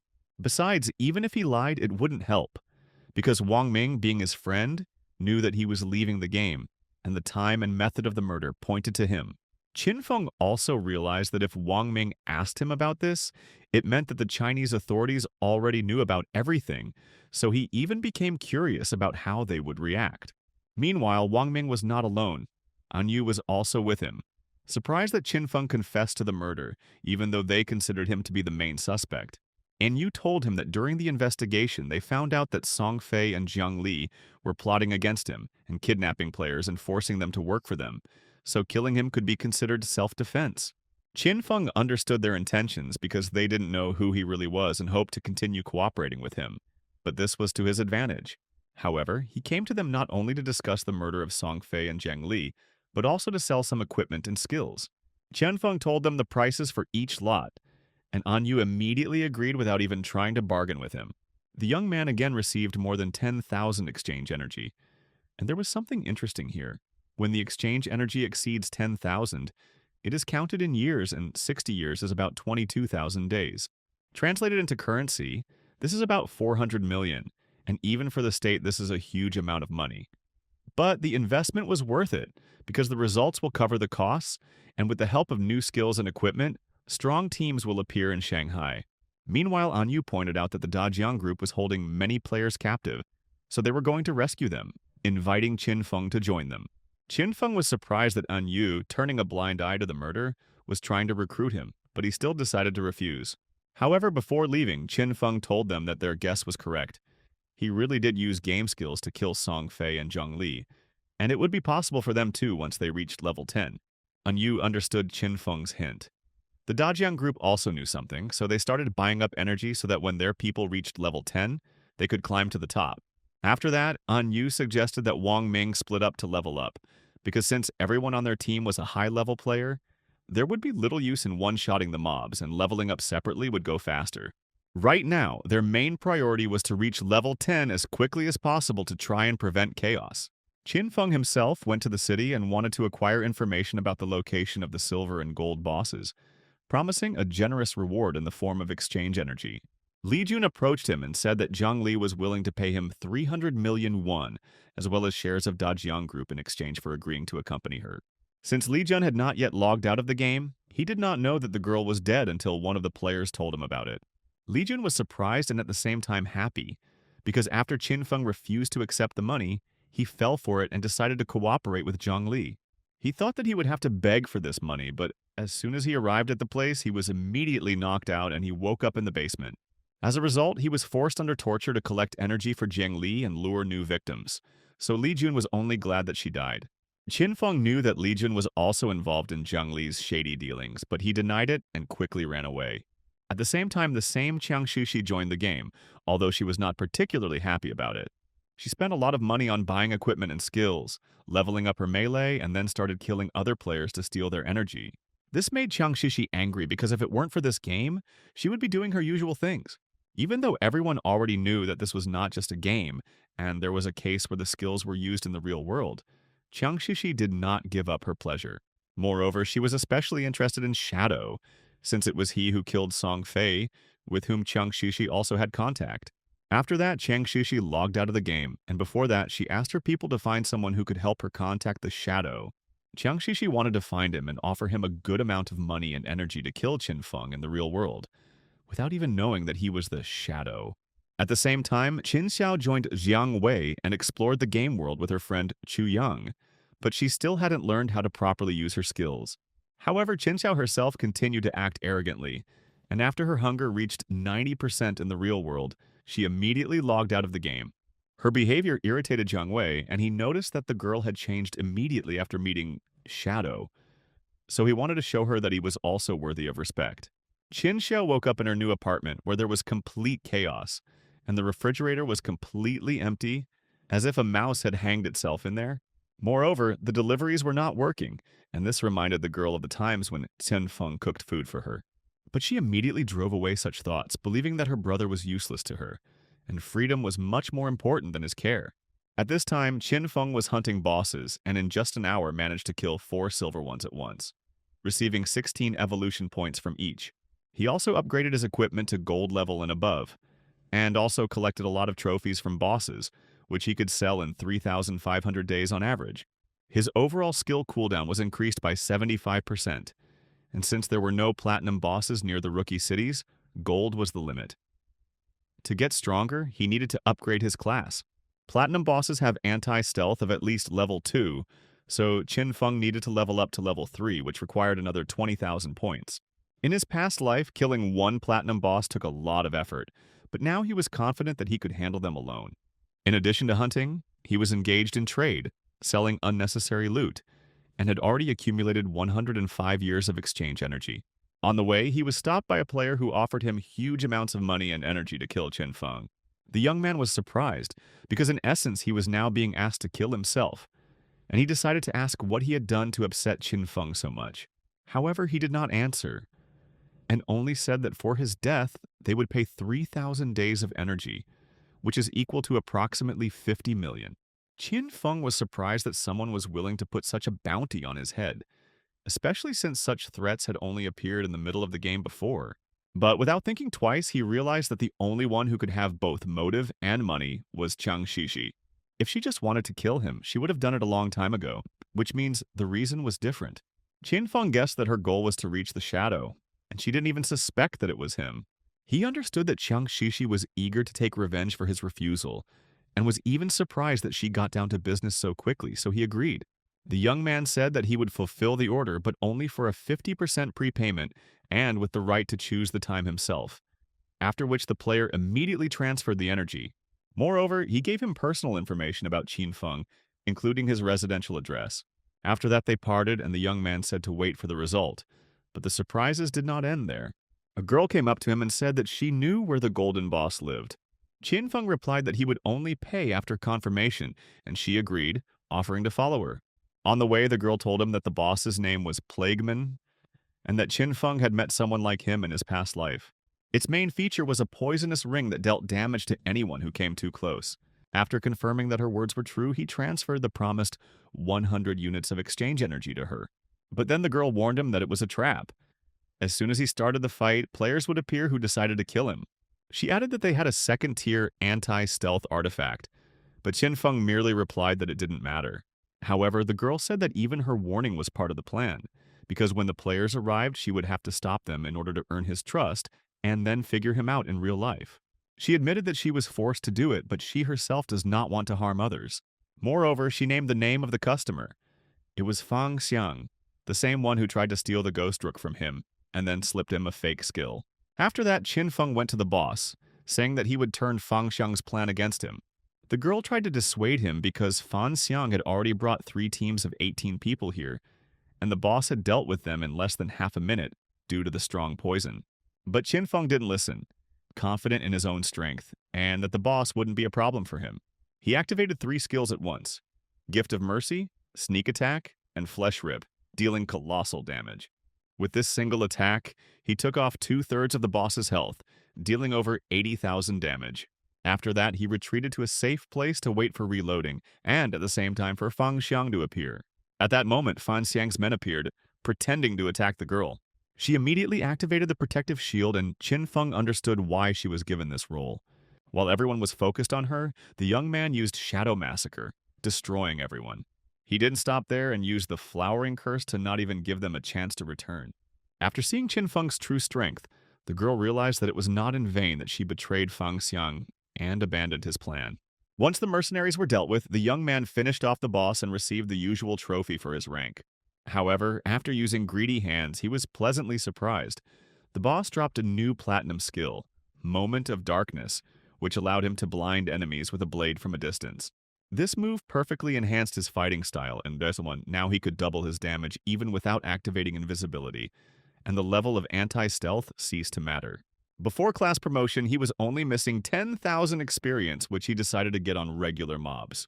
By methodically exterminating hundreds of monsters, Qin Feng finally gained the missing experience, although it took a long time, after which he activated the promotion, increasing the class from 0 to 1st. His attributes have been enhanced. His strength, constitution, agility, and intelligence have increased. In addition, he received a passive effect. Invisibility now lasted twice as long, and stealth could be activated even during it. Additionally, he unlocked 2 more passives. One raised the stealth level to the 2nd, the other strengthened Sneak Strike. Meanwhile, a system announcement sounded. 7 players in the Shanghai district had reached level 10, and the portal to the Forgotten Continent would open in 10 minutes. In the rankings, Qin Feng noticed many familiar nicknames, whereas in his previous life, there were mostly foreigners. This meant that the effect of his trading was finally starting to show. In the real world, there have been large-scale raids on the Dajiang group, and many of the gang members have already been arrested. All the main characters were captured by the police, except for 3 who were still hiding in the game. The law enforcement officers were proud that they were able to defeat such a large group, and Qin Feng played a huge role in this matter. Not only did he pass on information about the criminals, but he also revealed a way to apply gaming skills in reality. If the authorities had waited any longer, the Dajiang members would have reached level 10, making it much more difficult to apprehend them. The young man had become an important figure for all of China, and the state sought to cement a strong alliance with him. Meanwhile, Qin Feng added the girl sent by Fang Xiang as a friend, and told her to immediately report him as soon as he showed up. However, now he was much more concerned about the new location, the Forgotten Continent. In reality, players rarely used city portals, but only a select few had access to intercontinental gates. Cities like Shell or Firefly were considered the beginner's zone, and the real game began on the Forgotten Continent. Having moved there, Qin Feng experienced deja vu. Everything was exactly like in his past life. The ruins of Shanghai lay before him. All the newcomers found themselves in the destroyed city of their district, and their location coincided with the real geography. Why this was so, no one knew. But one thing was clear: the danger here increased many times over. Before he had time to properly look around, a level 11 earth purple worm monster descended upon him. Although it was an ordinary mob, its attacks had monstrous power and could cause serious damage. But for Qin Feng, such enemies were familiar for a long time, and he did not experience any difficulties. There were no safe zones on the Forgotten Continent. Monsters attacked at any moment, but in the ruins one could find a shelter, turning it into a stronghold and taking control of the territory. The best of these hideouts was in northwest Shanghai, where his guild had been located in his previous life. Meanwhile, other players reached the new continent, and their shock knew no bounds. They were amazed at how much it all resembled the real Shanghai, but there was no time to admire the surroundings. The monsters were not going to wait. Unlike Qin Feng, for most people, such monsters were new, and they were unable to deal with them quickly. Nevertheless, thanks to well-coordinated teamwork, the guys still managed to defeat the first monster. While Qin Feng did all this alone, the other players needed to work as a team to avoid dying. Wang Ming realized that the new continent was much more dangerous than their previous one, so he asked Yixue to explore the area with his bird. Through the eyes of her familiar, Yixue saw quite a few monsters around, all of them approaching them as their fight attracted quite a bit of attention. Yixue also tried to find Qin Feng, but only saw scattered loot along the way to the northwest. Inu noted that the area cleared by Qin Feng would most likely be much safer than the one they were in now, and ordered everyone to rush there immediately. Besides this, the guys also hoped to find Qin Feng by following his hot trail. At the same time, Qin Feng continued to cut down the monsters one after another without any difficulty. Even without the bonus from the Gift of Mercy skill, the damage from Shadow Massacre reached 30,000, which allowed the young man to easily reach the shelter from his past life. This refuge was the ruins under which was a palace, which Qin Feng found only in the middle of his previous game life. The palace had over 1,000 rooms and dozens of halls, making it the largest hideout in Shanghai and the home of the Godslayer Guild. Before it was discovered, it was filled with a horde of mechanized mobs and bosses, because the larger the shelter, the stronger its guards. In his previous life, Qin Feng founded a guild and gathered 3 groups of 18 elite fighters, each of whom was level 15 and well-equipped. But even so, they barely managed to survive back then, and now Qin Feng himself went to clean up the palace. However, this time, Qin Feng was confident that he could handle the shelter alone, and the first room was the Purgatory. There were several guards in Purgatory who immediately attacked Qin Feng as soon as they saw him. However, they did not pose a particular threat to him, because he was prepared for such an attack and used the skill Moment of Darkness. After that, dealing with the blinded monsters with the help of Shadow Massacre did not cause any problems. This couldn't help but please the young man, because in his past life, clearing out the shelter was quite a task, whereas now he was doing it alone. As a result, 15 monsters in the main hall were destroyed, but Purgatory is still full of rooms and halls, which will take a lot of time.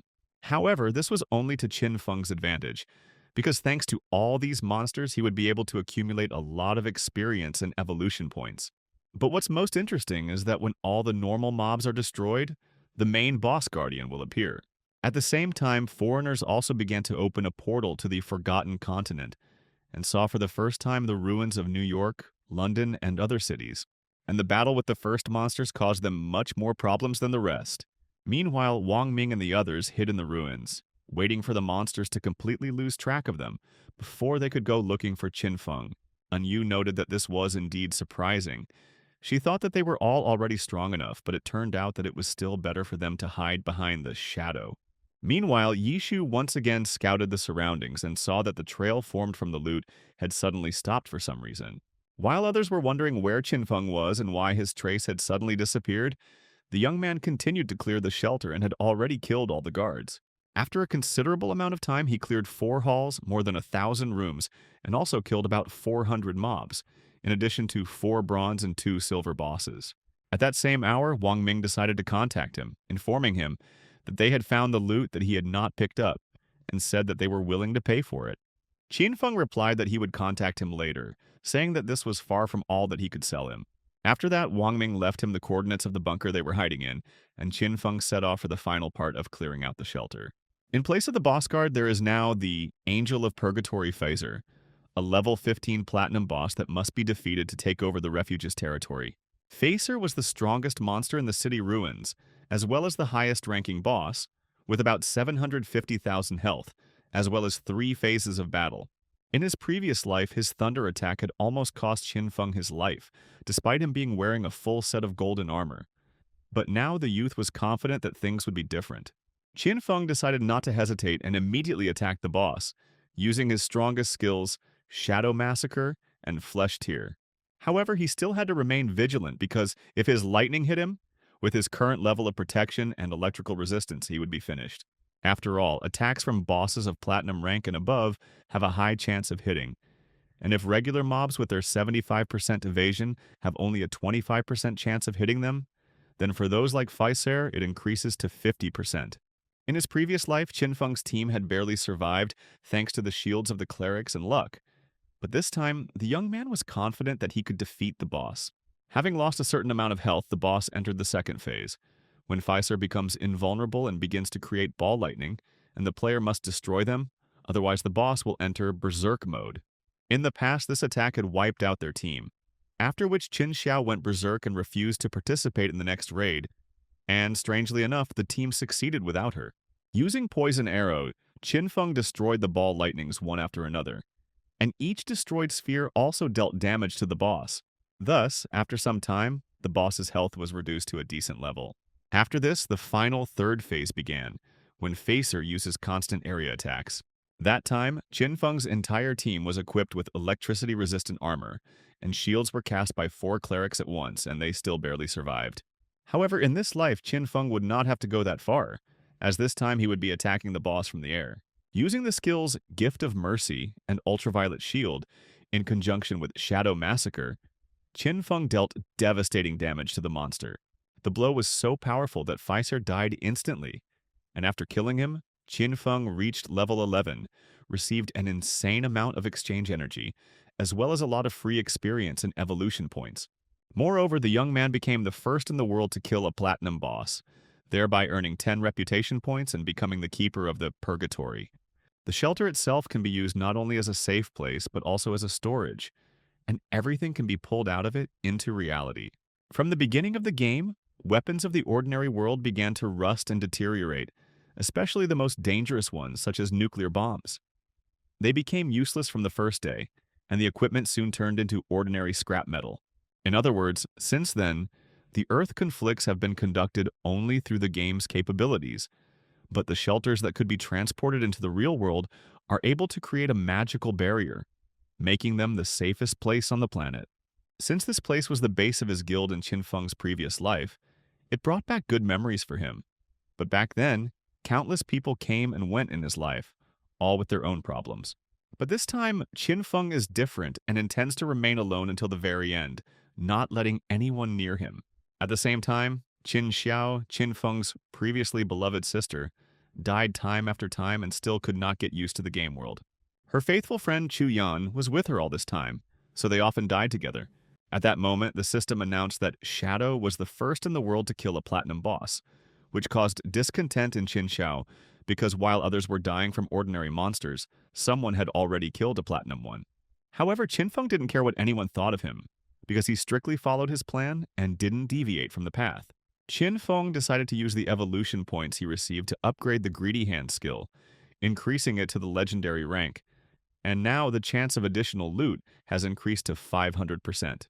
Immediately after that, he used the skill and received another 100 evolution points from the boss, as well as 2 assassin equipment and 1 skill that he could not use due to his level.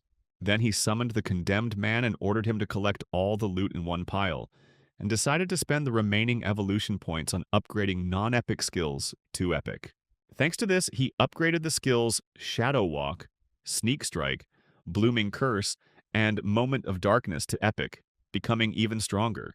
Moreover, with the development of the Flowering Curse, the young man had the ability to absorb non-exchangeable energy from the air, and high-level territories and monsters already had this ability, which meant that Qin Feng would be able to suck the energy back. At the same time, that same girl contacted him and told him that Fan Xiang and his family were currently gathering at the Zhengnan restaurant. And she also learned that they had bought up a lot of energy and were going to spend it on skills.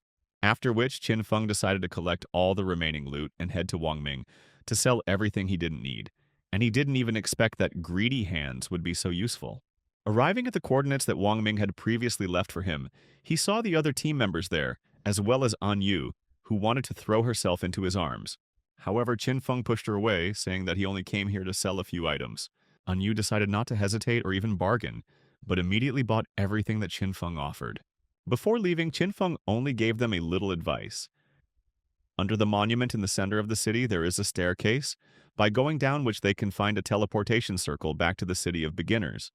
But for this, they need to spend 500 days. After that, An Yu shouted that, as she said, Qin Feng was reincarnated. Otherwise, how would he know about it? Besides, it made the girl think that it was time to move on to the next part of their plan regarding the young man and try to get closer to him. Meanwhile, Qin Feng decided to return back to the real world, spending a whopping 27,000 exchange energy to transfer the abilities. After returning back, Qin Feng seemed to have become a completely different person, and the aura around him was monstrously frightening. The first thing the young man decided to do was to leave his home, since Chang Shishi already knew his address, and since it would take him about 1,300 years of energy to move the purgatory, Qin Feng decided to look for a temporary shelter. He had no difficulty carrying things because the skill Greedy Hands was almost his second inventory, containing many items. But before finding a temporary shelter, Qin Feng decided to go to the restaurant where Fang Xiang's family was currently dining. The restaurant was 15 minutes from the young man's home, but at his speed it took him 10 minutes to get there. At this time, they were just discussing how the Dongfan family would soon spread its influence through gaming skills and rise to the top of everything. Fan Sheng himself hated the head of the family because he believed that he already had one foot in the grave, which meant that the role of head should go to him. When the old man asked about the situation with the shadow, Fang Xiang replied that there was no need to worry, as he had already sent a girl to help him discover his true identity. However, none of them even suspected that Qin Feng was already standing at the door of the restaurant and preparing to attack them. But at the same time, the young man did not think that the local guards would be armed, so he decided to call the condemned man and send him first on reconnaissance. Qin Feng ordered the monster to enter and kill everyone, leaving no one alive, as it had good stamina that could withstand even direct shots.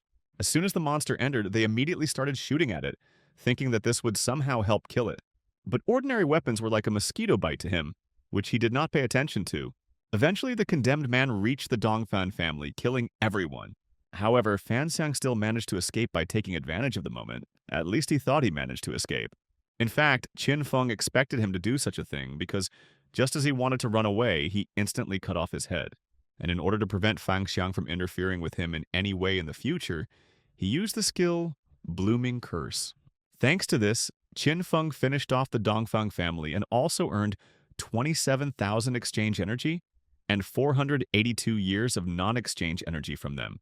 The effect of the Blooming Curse this time was monstrously huge because not only were all the corpses and blood erased, but their lifespans were also shortened. While Qin Feng's unchangeable lifespan has reached a whopping 2,327 years, meaning there is no longer any point for him to go into the wilds. Meanwhile, the police arrived at the sounds of gunshots and screams, hoping that it had not come to a shootout. However, once they entered, they saw nothing that resembled a shootout, as if nothing had happened. They immediately started combing everything around, hoping to understand what happened in the restaurant. But Qin Feng carefully cleaned up the traces. And Qin Feng's next target was the Chang Company itself. But there was a problem. Their headquarters had moved to North America long before the game came out. And at the moment, only Chang Shishi, the daughter of the company's CEO Chiang, remained in ruins. Qin Feng wanted to kill Chang Shishi before she left the country, but the distance from Shanghai to the ruins was almost 300 kilometers, which is 2 to 3 hours on foot, which is quite expensive. Therefore, Qin Feng decided to put off killing Chang Shishi for now and head back to the game world. As soon as the young man entered the game, An Yu immediately contacted him and told him that Li Ji had found the entrance to the catacombs, but they were guarded by a gold-rank spirit and asked the young man for help. Qin Feng asked her how they managed to find the entrance to the catacombs, and An Yu said that on the way back to the city, they made a small detour to avoid the crowd, but noticed that there were fewer people. They wandered for half a day, and at one point Li Ji fell into a hole, and it was useless to call anyone since this was a special area of the catacombs. After entering and finding the entrance blocked by a level 12 gold rank boss, the boys managed to escape. Qin Feng was amazed at how stupid these guys were, who couldn't go a day without getting into trouble.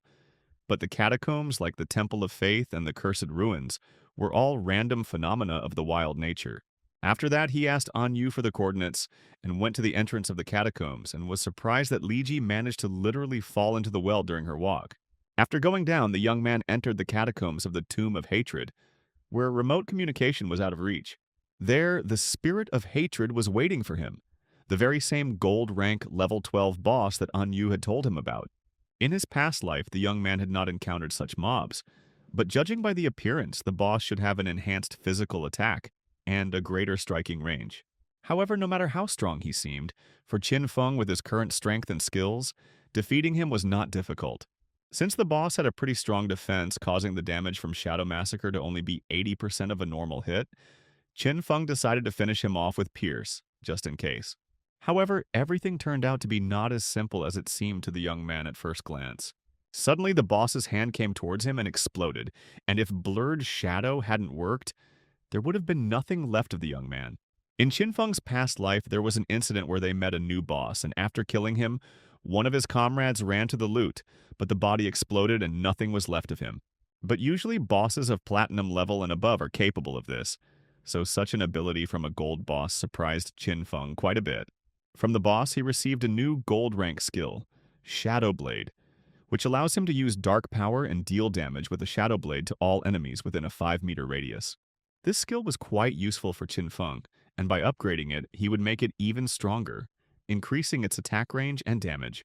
Although the overall damage from a single area attack was small compared to Shadow Massacre, this way Qin Feng would be able to effectively get rid of weak mobs.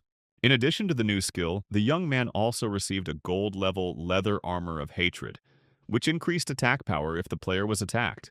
At the same time, Qin Xiao still couldn't survive in the game, and she even died from some goblin. Returning to the real world, the girl again began to look for someone to turn to for help. This time the choice fell on another classmate. Han Han, he agreed, but on the condition that she spend one night with him.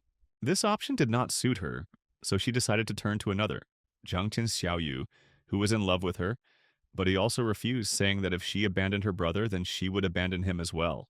After some time, having written to everyone, Qin Xiao still did not receive the desired answer. At this moment, Qin Xiao was just thinking about Qin Feng, realizing that if he were by her side, he would never abandon her, so she wanted to try to renew communication and ask for help, after which the girl decided not to delay with the apology and headed towards their house. She was sure that after a few kind words and apologies, her brother would forgive her, because she did not think that she had done anything bad to him. But she rejected the option of apologizing and instead wanted to pretend to be vulnerable and wait for him to perfect her skills, considering it his duty for all the pain he had caused. Then, after reaching a high level, Qin Xiao planned to just send him away and started knocking on the door. Since no one opened the door for her, she knocked it down, but there was no one inside. The young man didn't answer her calls either, and Qin Xiao was confused as to whether he had really left. Meanwhile, Qin Feng continued to explore the spirit of hatred's catacombs. After some time, he finally reached the last coffin, in which he hoped some gold-tier boss was sleeping. He did not dare to open it himself, so he ordered the condemned man to do it. As soon as the monster touched the coffin, a strange and frightening aura began to emanate from it. Moreover, an unknown force killed the condemned man, which led the young man to think that it was most likely the golden boss, Deadly Miasma, which has no physical form, making it immune to physical attacks. This reminded Qin Feng of how, in his previous life, a similar boss was released and its poison spread throughout the area, causing many players to die. In addition, if a player is possessed by a spirit and there is no comrade or specialist with invulnerability skills nearby to protect them, then it is certain death. The young man didn't want to let the boss get close, so he first used the skill Shadow Blade. Thanks to this, Qin Feng was able to see the boss's core and killed it with an instant attack. By using greedy hands, the young man received a rare artifact, Riding Bell, from the boss, which after use summons a ghostly night wolf on which he can ride and fight. In addition, the wolf had the skill Pursuit, which is activated when riding, increasing movement speed by 245%, as well as Night Hunt, which allows you to be in a state of invisibility of level 1 in the dark. In addition to all this, there were two more skills: Bite Hail, an attack move, as well as Wolf's Mouth, which increased attack power, physical defense, and total resistance to elements by 35 units for an ally for 1800 seconds. Such an artifact could not help but please Qin Feng, because it was one of the best means of transportation at the early stage. After which the young man decided to pump it up to level 15 to extend the life of the beast, and the next time, after exiting the game, go to the ruins, kill Qiang Shishi and get rid of the problems. Qin Feng was going to level up in the Zhanghai Arena, which occupies a huge area on the surface and has 2 dungeons, in addition to a dangerous environment with a horde of monsters. It was better to avoid such a place because it was extremely dangerous, but for the young man it was an ideal way to gain experience. The other players had also explored the Forgotten Continent, and fighting monsters no longer caused them any particular problems. The mayor of Zhanghai City's son, Ma Nailiang, who was secretly in love with her, also joined An Yu's team. An Yu noted that even though it was only a level 8 boss, it took them about 10 minutes to kill it. The girl asked whether it would be easier for Ma Nailiang to deliver a control blow to the beast, but he said that his status did not allow him to do such a thing. In addition, he said that he heard about a certain low-level shadow hunter who commits murders not only in the game, and that he knows one hunter from the Ruins Police who has a level 3 stealth protection. Ma Nailiang's idea was to lure Shadow into a trap to find out his true identity and take control. Otherwise, he might kill them all. But his words only made Wang Ming and An Yu laugh, and they explained to him that everything was not as he thought, because it was they who were hunting the Shadow, and not he who was hunting them, in order to then cooperate with him. However, there was something that was bothering Wang Ming, namely the incident at the Jiangnan restaurant where the Eastern family disappeared without a trace after dinner. And perhaps the Shadow was involved. And Yu noted that she understood what he was getting at. And she also suspected that the young man had something to do with their disappearance, but they had no evidence. However, and Yu stated that even if he was somehow involved in this, she preferred to work with him. Wang Ming wanted to know why An Yu had so much trust in him, but their conversation was abruptly interrupted when one of their team members reported a strange incident. The boys arrived at the Zhanghai Arena and found that all the monsters around were dead. Wang Ming assumed that there was a whole team here, but An Yu was sure that this was the work of a young man.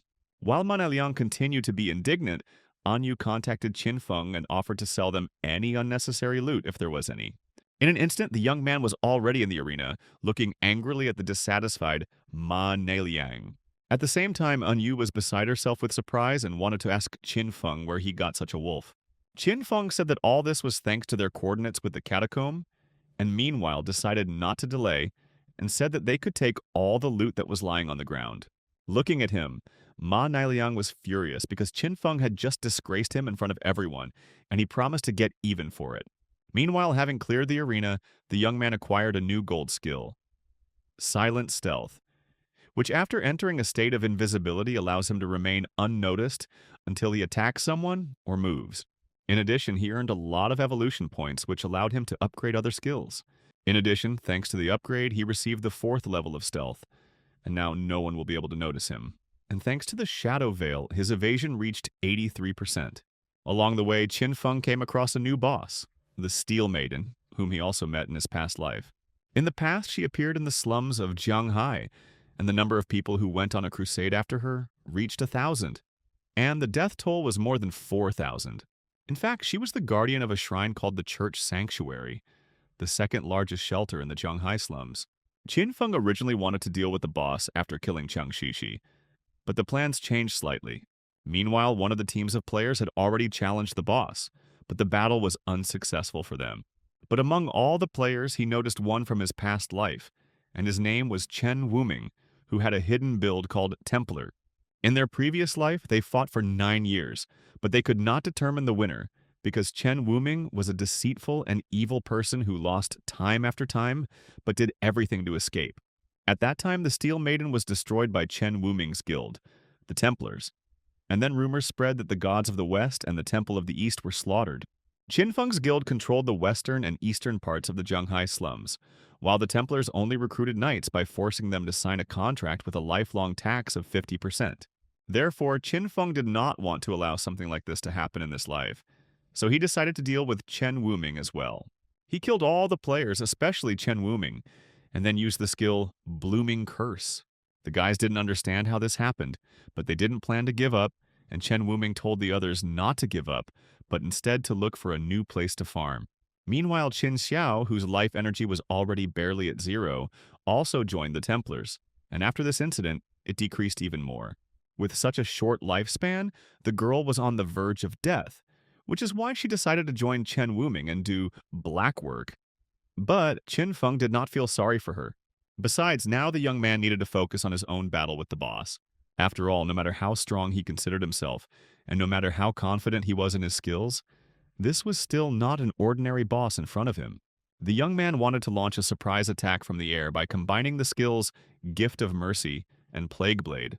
Gift of Mercy, together with Pierce, allowed to inflict huge damage, and Plague Blade poisoned the enemy for 3 seconds after using the skill. Qin Feng's tactics worked, and he managed to knock off more than half of the boss's health. But it didn't end there, because the reason why she was called a guardian was because of the transition to the second phase, when after losing half of her blood, the sealed evil demon would awaken. Once this happens, all damage will be reflected back to the attacker in the same amount. Moreover, there is a legend about a portal in the demon's stomach, and all those who are absorbed by it will end up at the foot of the volcano. However, the second stage of the Steel Maiden had one weak point. After an attack, the invulnerability would temporarily turn off, allowing Qin Feng to attack her from behind. Meanwhile, Qin Feng noticed several other players who had been spying on him for a long time and wanted to extract some benefit from them. The girl who was with them could summon a rabbit that could detect invisible objects, but her familiar was unable to notice the shadow. The team leader, nicknamed First Defender, decided that Shadow had already left, because the girl had third level of invisibility, and he did not believe that the young man had already reached fourth. The First Defender was famous for killing the gold boss in the first town without receiving a single scratch, and his Spirit Warrior class had a 100% evasion effect while spinning. Thanks to his unique features, he could easily dodge the attacks of the Steel Maiden, but he was unable to get close to her. But as soon as the First Defender realized that the perfect time had come to attack, he immediately took up his stance. He used the technique Dancing Under the Moon, Edge Through, using the Three-Shadow Sword, like a shooting star. However, he didn't stop there and immediately used the technique Lightning Maneuvering, Blade Tip. The First Defender was confident that his attack would deal incredible amounts of damage to the boss and kill him without any difficulty. But things didn't turn out quite as he expected, and as a result, he died. All this time, Qin Feng was attacking the boss, which reduced the boss's health by 2/3, while the First Defender dealt one, but powerful blow, which actually doomed himself to death. Moreover, with his skills, it was simply impossible to defeat the Steel Maiden, because during the roll he could not attack, and when attacking he received a counterattack. Now the boss's future fate depended only on Qin Feng and whether he could defeat him. The other players, upon seeing Qin Feng, were surprised, and couldn't believe that his invisibility level was 4 or even higher. The first thing the young man did was use the 10th level Ultraviolet Shield skill, which allowed him to withstand some damage. He then attacked the boss with Shadow Carnage, which lowered the shield level to 7. But it didn't end there, and after Qin Feng's attack, the boss launched a counterattack, even more powerful. The boss's attack destroyed Qin Feng's shield, and the damage rate of his fire projectile was quite high, and even with 80% evasion, he managed to break through 7 layers of shield in a second. At the same time, one of the players tried to steal the loot right from under Qin Feng's feet, for which he was punished with death. In order to increase his chances of success in the boss battle, Qin Feng decided to gradually absorb his attacks with Ultraviolet Shield, and attack with the usual Shadow Massacre. Despite the fact that it was a long process, it was the safest, which allowed the young man to defeat the boss without much difficulty. For killing the Steel Maiden, who turned out to be Platinum ranked, the young man received 48,000 experience points, as well as 120 evolution points and the Key to the Church Sanctuary. The loot from the boss was also very pleasing. Qin Feng got the Ice Armor of Hatred from him, as well as the Gift of the Black Flame, which imposed a black flame effect on the target at 5 levels, weakening its defense and resistance to the elements. In addition, he received a new skill, Assassin's Instinct, at the Pearl level, which allows him to see the silhouette of a person under invisibility. The young man immediately spent the evolution points he received on upgrading his skills, becoming several times stronger. At the same time, Anyu came to him with the rest of the guys, which surprised Qin Feng, because he did not expect to see them here. The The guys were amazed that Qin Feng was able to level up to level 13 in just one night, while they hadn't even reached half of level 11. Qin Feng sold them all the unnecessary loot in the old-fashioned way, and in passing asked An Yu if she knew a place where he could hide some item well. An Yu noted that they had just heard that there was no safe zone in the abandoned city of Zhenghai, and that was where players could use this place as a base, a kind of hiding place. She was referring to the caches that dropped from gold bosses, but as residents of Zhenghai, they had never found a single one. Qin Feng said that in that case, they understood the value of the cache that the boss dropped, namely the Church Sanctuary Key, the cache of which covers an area of 800 acres. The offer was really tempting. Besides, the larger the area of the cache, the stronger the defense and the more powerful the infrastructure, and 800 acres can easily accommodate the residents of Zhenghai City. The young man asked An Yu to think about it with the team and then announce his price, and he would decide whether to agree or not. An Yu said that they would discuss the matter and in the meantime asked him for help. Just now, 7 gold-ranked bosses had appeared in Dark Moon City, and speaking of this, the girl hinted that they wanted to ask the young man to deal with the bosses. She also noted that they found a way to kill one boss, but no one could have imagined that he would resurrect. And in addition, all the stats of the 7 bosses were increased. This made Qin Feng think that an ancient family curse might be to blame, but he didn't even want to think about such a thing. After that, the young man headed to the Dark Moon City, having received a payment from An Yu in the amount of 10 years of life, which was quite good for Qin Feng, because the drop from the 7 gold bosses can be sold for 50 million. If the young man had run on foot, it would certainly have taken a long time, but thanks to the wolf, the journey was not long. On the way, he saw several girls beating up another girl, and her face looked like Qin Xiao's. The girls were unhappy that Qin Xiao, having just joined the guild, had already tried to seduce the leader, for which they decided to teach her a lesson. If it were the previous Qin Feng, he would have protected his sister and punished the offenders, but now, everything is different. The young man made his way into the city through a secret room located under a huge statue in the center of Zhenghai, which almost no one knew about. However, entry was not free, and the first time you had to pay 500 days, the second 1,000, and so on. Over time, the first city will become a more developed area. Mobs will become bosses, and caches will be filled with treasures. But now the young man decided to fully concentrate on the bosses in the Dark Moon City, because if this was really the work of the Ancient Board, it could not be missed. After spending 500 days, the young man teleported to a city where there was a safe zone. Meanwhile, he witnessed a conflict between the guys from the Dreams of Shahi Guild, who demanded that his grandmother transfer energy to them for the help she had provided. However, the grandmother considered this outrageous and declared that she would not give them anything, demanding that they give her everything for free. For such impudence, Qin Feng grabbed her and killed her in an instant. After that, he disappeared and moved on, noting the location of the Shahe Dreams Guild. At first, this guild was engaged in social activities, helping the elderly survive in the game for free, and later it was officially recognized and supported. In the future, where chaos reigned, such people would be worth their weight in gold, and Qin Feng was ready to kill those who dared to rebel. At the same time, Chu Yan and her parents fought together against the monsters. The parents asked their daughter why her friend Qin Xiao did not join them, but joined the Templars, who collect large taxes from their guildmates.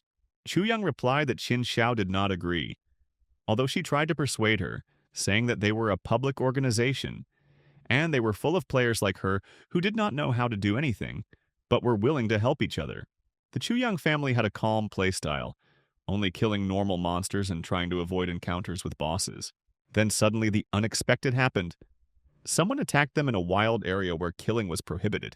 These were the same players who only wanted to kill those weaker than themselves. They demanded energy from Chu Yang and her mother, otherwise they would take it by force. But Chu Yang said that she wouldn't even think about it, and wanted to delay the attackers for a while Mom asked for help from the guild channel. However, they didn't have to wait long for help. Moreover, someone they didn't expect to see came to them. That someone turned out to be Qin Feng, who instantly cut off the head of one of the players while the wolf devoured the rest. Having respawned in the city, the boys immediately tried to escape, but they were immediately caught. Immediately after their respawn, they were arrested by official hunters for their involvement in the murder of players. At the same time, Chu Yang thanked Qin Feng for his help, because it was thanks to him that she and her mother remained alive. Qin Feng was surprised by how nice of a person Qin Xiao's friend was. Her kind-heartedness and bravery were not even close to being comparable to his sister. Moreover, he was even glad that their paths diverged and they ended up in different guilds, and therefore did not take energy from Chu Yang's father. After that, Qin Feng immediately left, and Chu Yang was amazed at how kind the Shadow, who ranked first in the world, really was. After some time, the young man finally reached the boss spawn point, and if everything goes smoothly, today he will be able to improve his skills. Some people saw a world-ranked, 7th-ranked master sacrifice 7 tablets in battle to summon an ancient boss and kill a legendary one. And the ancient god's tablet itself creates bosses. Bosses have special combat tactics and different abilities, and sometimes their stealth level is so high that players passing by die without even noticing them. For this reason, it may appear as if bosses that have already been killed have been resurrected again, and resurrected bosses are also known to be affected by the Berserk effect. There were rumors that resurrection occurred after killing one, but no one knew what would happen if they were all killed at once.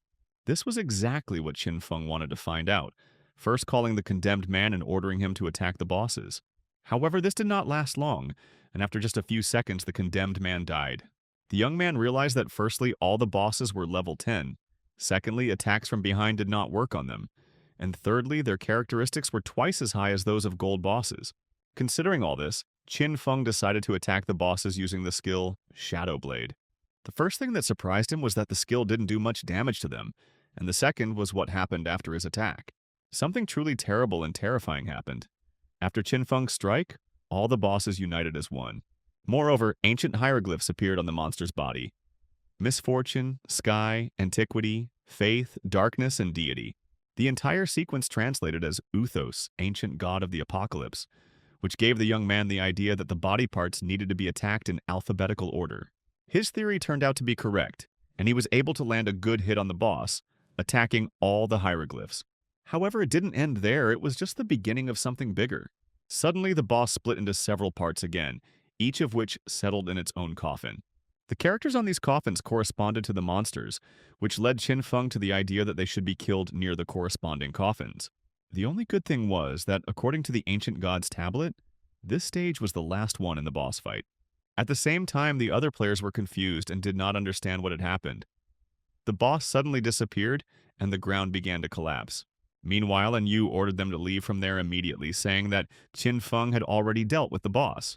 The young man summed up the results of today's battle. He managed to increase his level to 14, and also received about 294 evolution points. But the most important thing was that he was able to take possession of the ancient god's tablet, which had been cursed by the family and had yet to be dealt with. The tablet could be applied to any equipment attached to the ancestral curse, after which an additional effect would be applied depending on the equipment and the player's characteristics. Qin Feng decided not to hesitate and cast Uthos's ancestral curse on Gift of the Black Flame, after which a buff effect appeared. The maximum stack of Black Flame increased to 15 layers.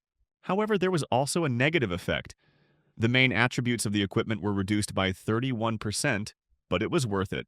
The young man then spent the evolution points he had earned to upgrade his skill, raising Shadow Carnage to legendary rank and gaining a new effect. For each hit, he received 1 layer of shield equal to 100% of his health limit. Of course, the new effect had a limitation, and the maximum that could be achieved was 9 layers, but even so, it was an extremely good improvement. After such a successful farm, Qin Feng returned to the ruins of Shanghai and was quite surprised to see that the girls were still mocking Qin Xiao. They beat her for several hours, leaving scars on her body, and the only thing Qin Xiao wanted was to die. But despite the fact that she herself was to blame for what was happening, Qin Xiao continued to blame her brother, calling him an idiot who did not understand that a woman's no could mean yes. This really pissed her off, but she didn't plan on giving up, and moreover, she signed a 3-year contract with the Templars. Qin Xiao wanted to heal herself and continue to improve her skills, but at that moment, Qin Feng just happened to pass by, and she cast a healing spell on him. In the end, Qin Xiao was left on the brink of death, beaten by the girls. Meanwhile, Chang Shishi secretly watched as the other players killed the boss in the ruins of Shanghai. She and her servants waited for the moment when they killed the boss to take the loot from him. The boys, seeing that their comrade had been killed, immediately rushed to avenge him, but they were unable to do so. Moreover, Chang Shishi also decided to keep up with her servants and dealt with the rest of the players. Chiang Shishi herself, although she was from China, openly hated this country and its men, and wanted the whole world to know that this country and its people were a garbage dump of poor scum. As a result, her leveling consisted of her wandering around the world and looking for players, whom she attacked from behind, taking away energy and loot. Meanwhile, there came a time when Chiang Shishi seriously decided to create her own guild and call it Alice. At this time, Qin Feng still didn't suspect anything and, as usual, sold all the unnecessary loot to An Yu.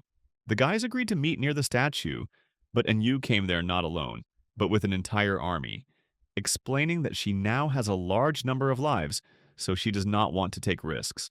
Qian Feng didn't care because he only came to exchange that very key to the church sanctuary for 2,000 years of life.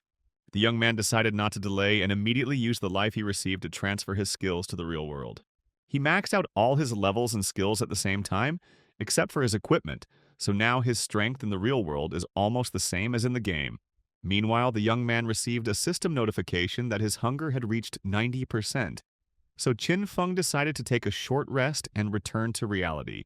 However, when he woke up, he saw protective walls around his bed and bandits standing nearby, demanding his life energy.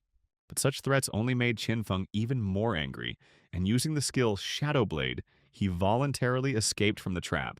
Qin Feng's strength was truly monstrous, and no one or nothing could resist it, so he decided to move on to the next point of his plan, killing Chiang Shishi and her Alice, and then finding the Divine Book. Meanwhile, Chiang Shishi was busy with her usual activities and led a carefree life. At that moment, she was informed that Qin Feng had been killed by Shadow, and wanted to meet her in person in the real Shanghai to hand over his head. Chiang Shishi wanted to ask for his geolocation, but since he didn't use his phone to avoid surveillance, it was impossible, which gave her the idea to lure Shadow into her guild. Qin Feng didn't resist and agreed to meet in the game, but he found it suspicious that Chiang Shishi decided to meet there, and also next to the Academy of Dark Magic. And his suspicions were not in vain. Chiang Shishi wanted to put on a small show, asking Chu Haonan for help beforehand. Chiang Shishi had previously been in his guild, the Spades, but now she intended to found her own, one that would specialize in exterminating the Chinese. Qiu Haonan himself was a notorious mole who supplied information to Alice until the 7th year of the game, and was killed immediately after being exposed. Qin Feng understood that they were just playing this scene right now to expose his position, so he decided to show himself first. He instantly cut down all the players except Chiang Shishi and her 2 servants, and then introduced himself to them saying that he was that very Shadow. Chiang Shishi didn't yet know that right in front of her was not just a player with the nickname Shadow, but that same Qin Feng, which is why she fell in love with him at first sight. The Americans who were with Chiang Shishi said something in English, but Qin Feng did not understand them and considered their words an insult for which he killed them. Chiang Shishi was surprised by how different the young man was from other men and intended to seduce him. After that, she transferred the payment for Qin Feng's head to him, but the young man said that he could not move the head into the game, so he would give it to her in the real world. This made Chiang Shishi even more excited, so she offered him a partnership, saying that she was willing to pay him to kill anyone she pointed her finger at. However, she suggested discussing this already in the port of Shanghai, promising a reward much more generous than life energy. At the same time, Chu Haonan was reborn in the city and was incredibly angry at Chiang Shishi and the Shadow. Qiu Haonan didn't expect the girl to go against the government. Moreover, he didn't understand her connection with the Shadow. Lin Qingyu, who was also a member of their guild, had a great deal of interest in the Shadow, as she couldn't even imagine what kind of power it possessed, but she really wanted to know. Late in the evening, Qin Feng went to the port, to the yacht to see Chiang Shishi, where he was supposedly going to hand over his head to her. In the real world, he also put on a cape so that no one would recognize him. Chiang Shishi gave him wine to drink, into which she mixed an ingredient, and anyone who drank it would obey her. After that, she pushed him onto the sofa and wanted not only to find out who was hiding under the hood, but also to make him her obedient servant. But at the same time, Chiang Shishi had no idea that in fact it was not a shadow at all, and not even a man, moreover, not a human being. Suddenly, something strange happened. The girl was suddenly engulfed in green fire, which Qin Feng actually wanted to kill her with. However, Qin Feng's plan went awry because Chiang Shishi had a crystal protection pendant that saved her from death. Therefore, the young man had no choice but to intervene himself and meet Chiang Shishi face to face again. And the creature that Chiang Shishi mistook for the Shadow was the very same condemned man that the young man could summon. Realizing the situation she was in, Chiang Shishi began to beg Qin Feng for mercy, saying that she would fulfill any request he made. To this, Qin Feng asked her where the 5 foreigners who were with her were, but Chiang Shishi said that she would only tell him if he let her go. Qin Feng was not satisfied with this answer, and he decided to finish off Chiang Shishi by taking away her remaining 659 days. After that, he called the police from her phone and reported a mass murder on a yacht, and within a few minutes the police arrived at the scene. There they found the dead body of Chiang Shishi, determining that the cause of death was a fracture of the cervical spine. Kyohonan then touched the girl's body and used the skill Last Words of the Deceased, which indicated the location of the killer for 5 minutes. Realizing that the killer was still on the yacht, Chuhaonan ordered everyone to immediately prepare and find him. However, before he could take a step, a poisonous arrow flew at him. As a result, there were already 2 corpses, and for the murder of Kyohaonan, he began to be considered an enemy of the government. Meanwhile, Qinfeng claimed that this was not the case, and that he killed Chu Haonan because he provided benefits to Chang Shishi in exchange for favors, and his phone was full of evidence. In addition to the evidence, other photos were found on Chu Haonan's phone, indicating his close relationship with Chang Shishi. Lin Qingyu realized that the murder in the game was just part of Chang Shishi's performance, and that Shadow himself had won her trust, lured her into reality and killed her, and then called the police to eliminate Chu Haonan as well. Lin Qingyue didn't fully understand the young man's true intentions, but she was still grateful to him for helping to lure Chiang Shishi and Ku Haonan into revealing themselves. She also apologized to him for trying to shoot him earlier, and to make her apology sincere, she shot herself in the leg. The girl called it a return of the debt and asked him to continue to remain on the same side with them. Looking at the girl's actions and character, Qin Feng realized that she was a worthy candidate for the role of the future mayor of Shanghai. Meanwhile, Qin Xiao continued to learn skills and, as she believed, became stronger. But during all this time, she still did not learn how to heal allies. As a result, she died again and set up her comrades, for which she again received a blow to the head. However, it didn't end there. Then she didn't just heal the monster, but awakened a second wind in him, and now he followed her. After Chiang Shishi's death, the others' interest in Qin Feng grew even more, as did their desire to kill him. Moreover, after he killed the entire Dongfan family, one of the family's daughters intended to take revenge on him in the most brutal way.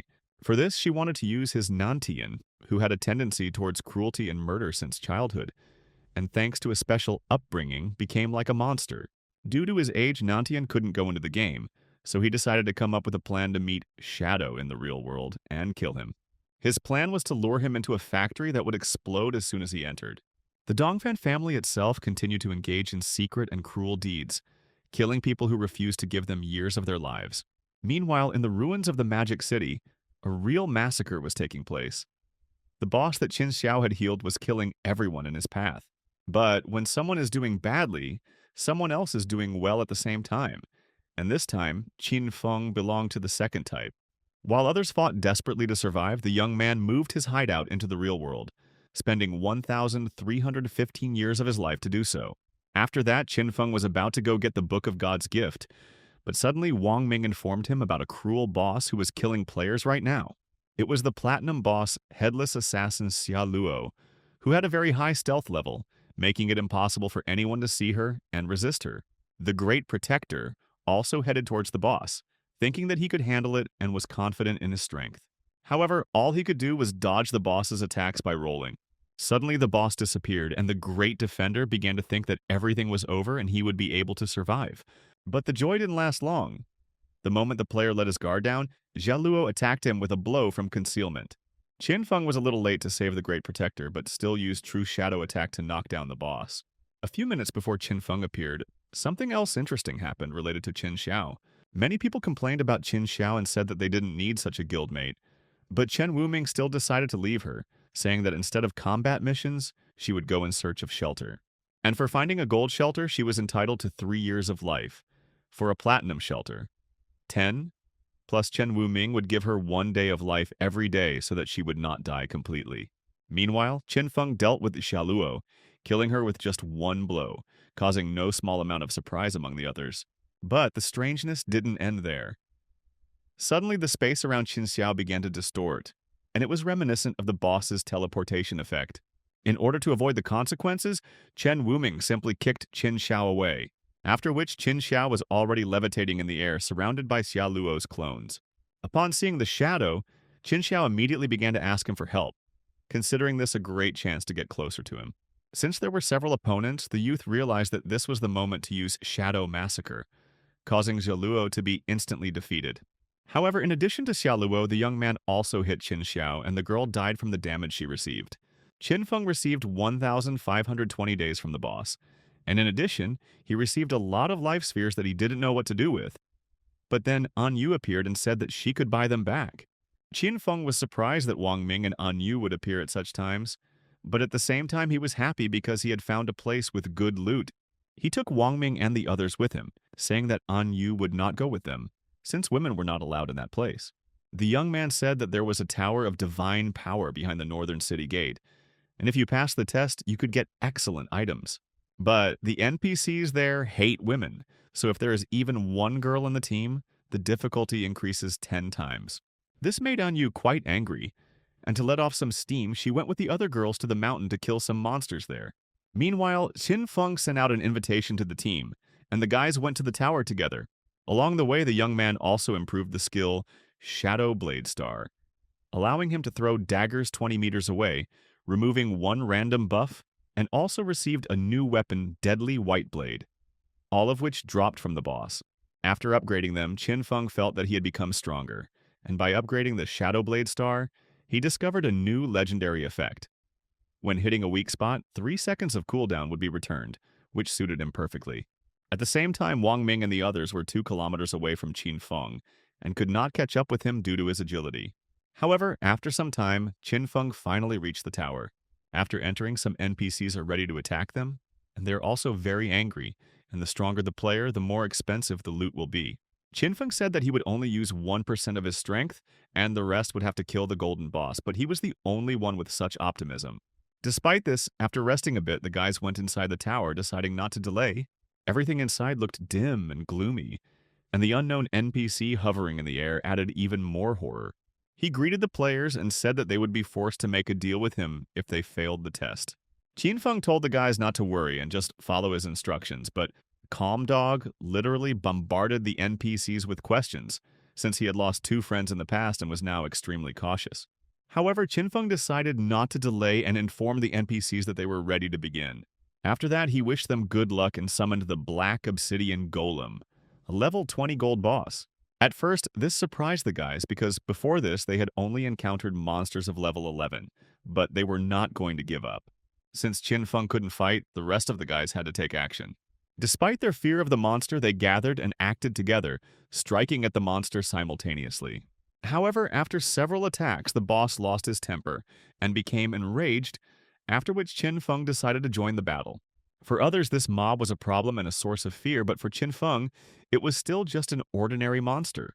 Meanwhile, the guys became curious about how Qin Feng knew that the stronger the player, the better the loot in the tower, to which he only replied that the tower, like the ruins of Shanghai, contains many secrets.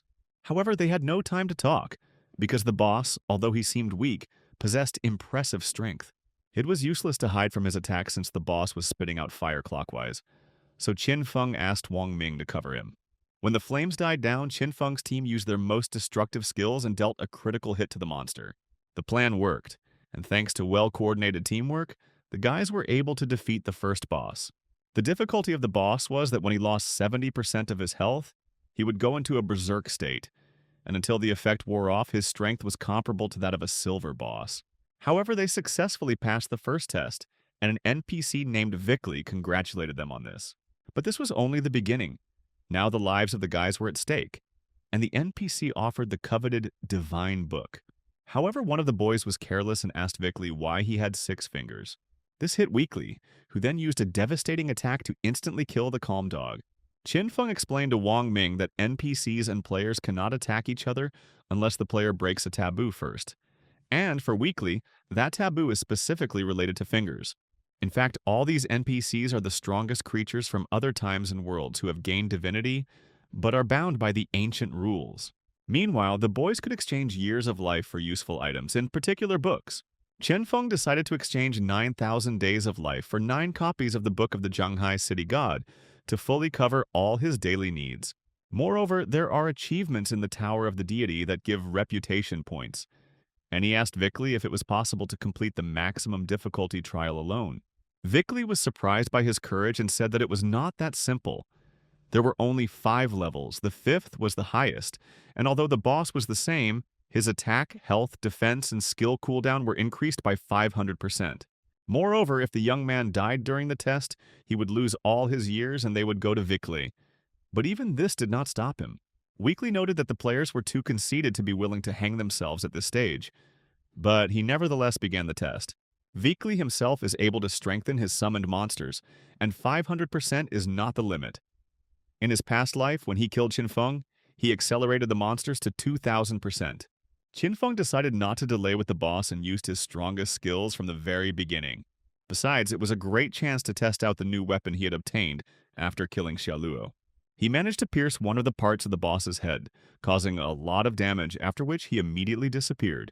However, he disappeared only for a while in order to change position and attack from another side. He then launched another series of attacks, and by hitting weak points, the damage increased several times.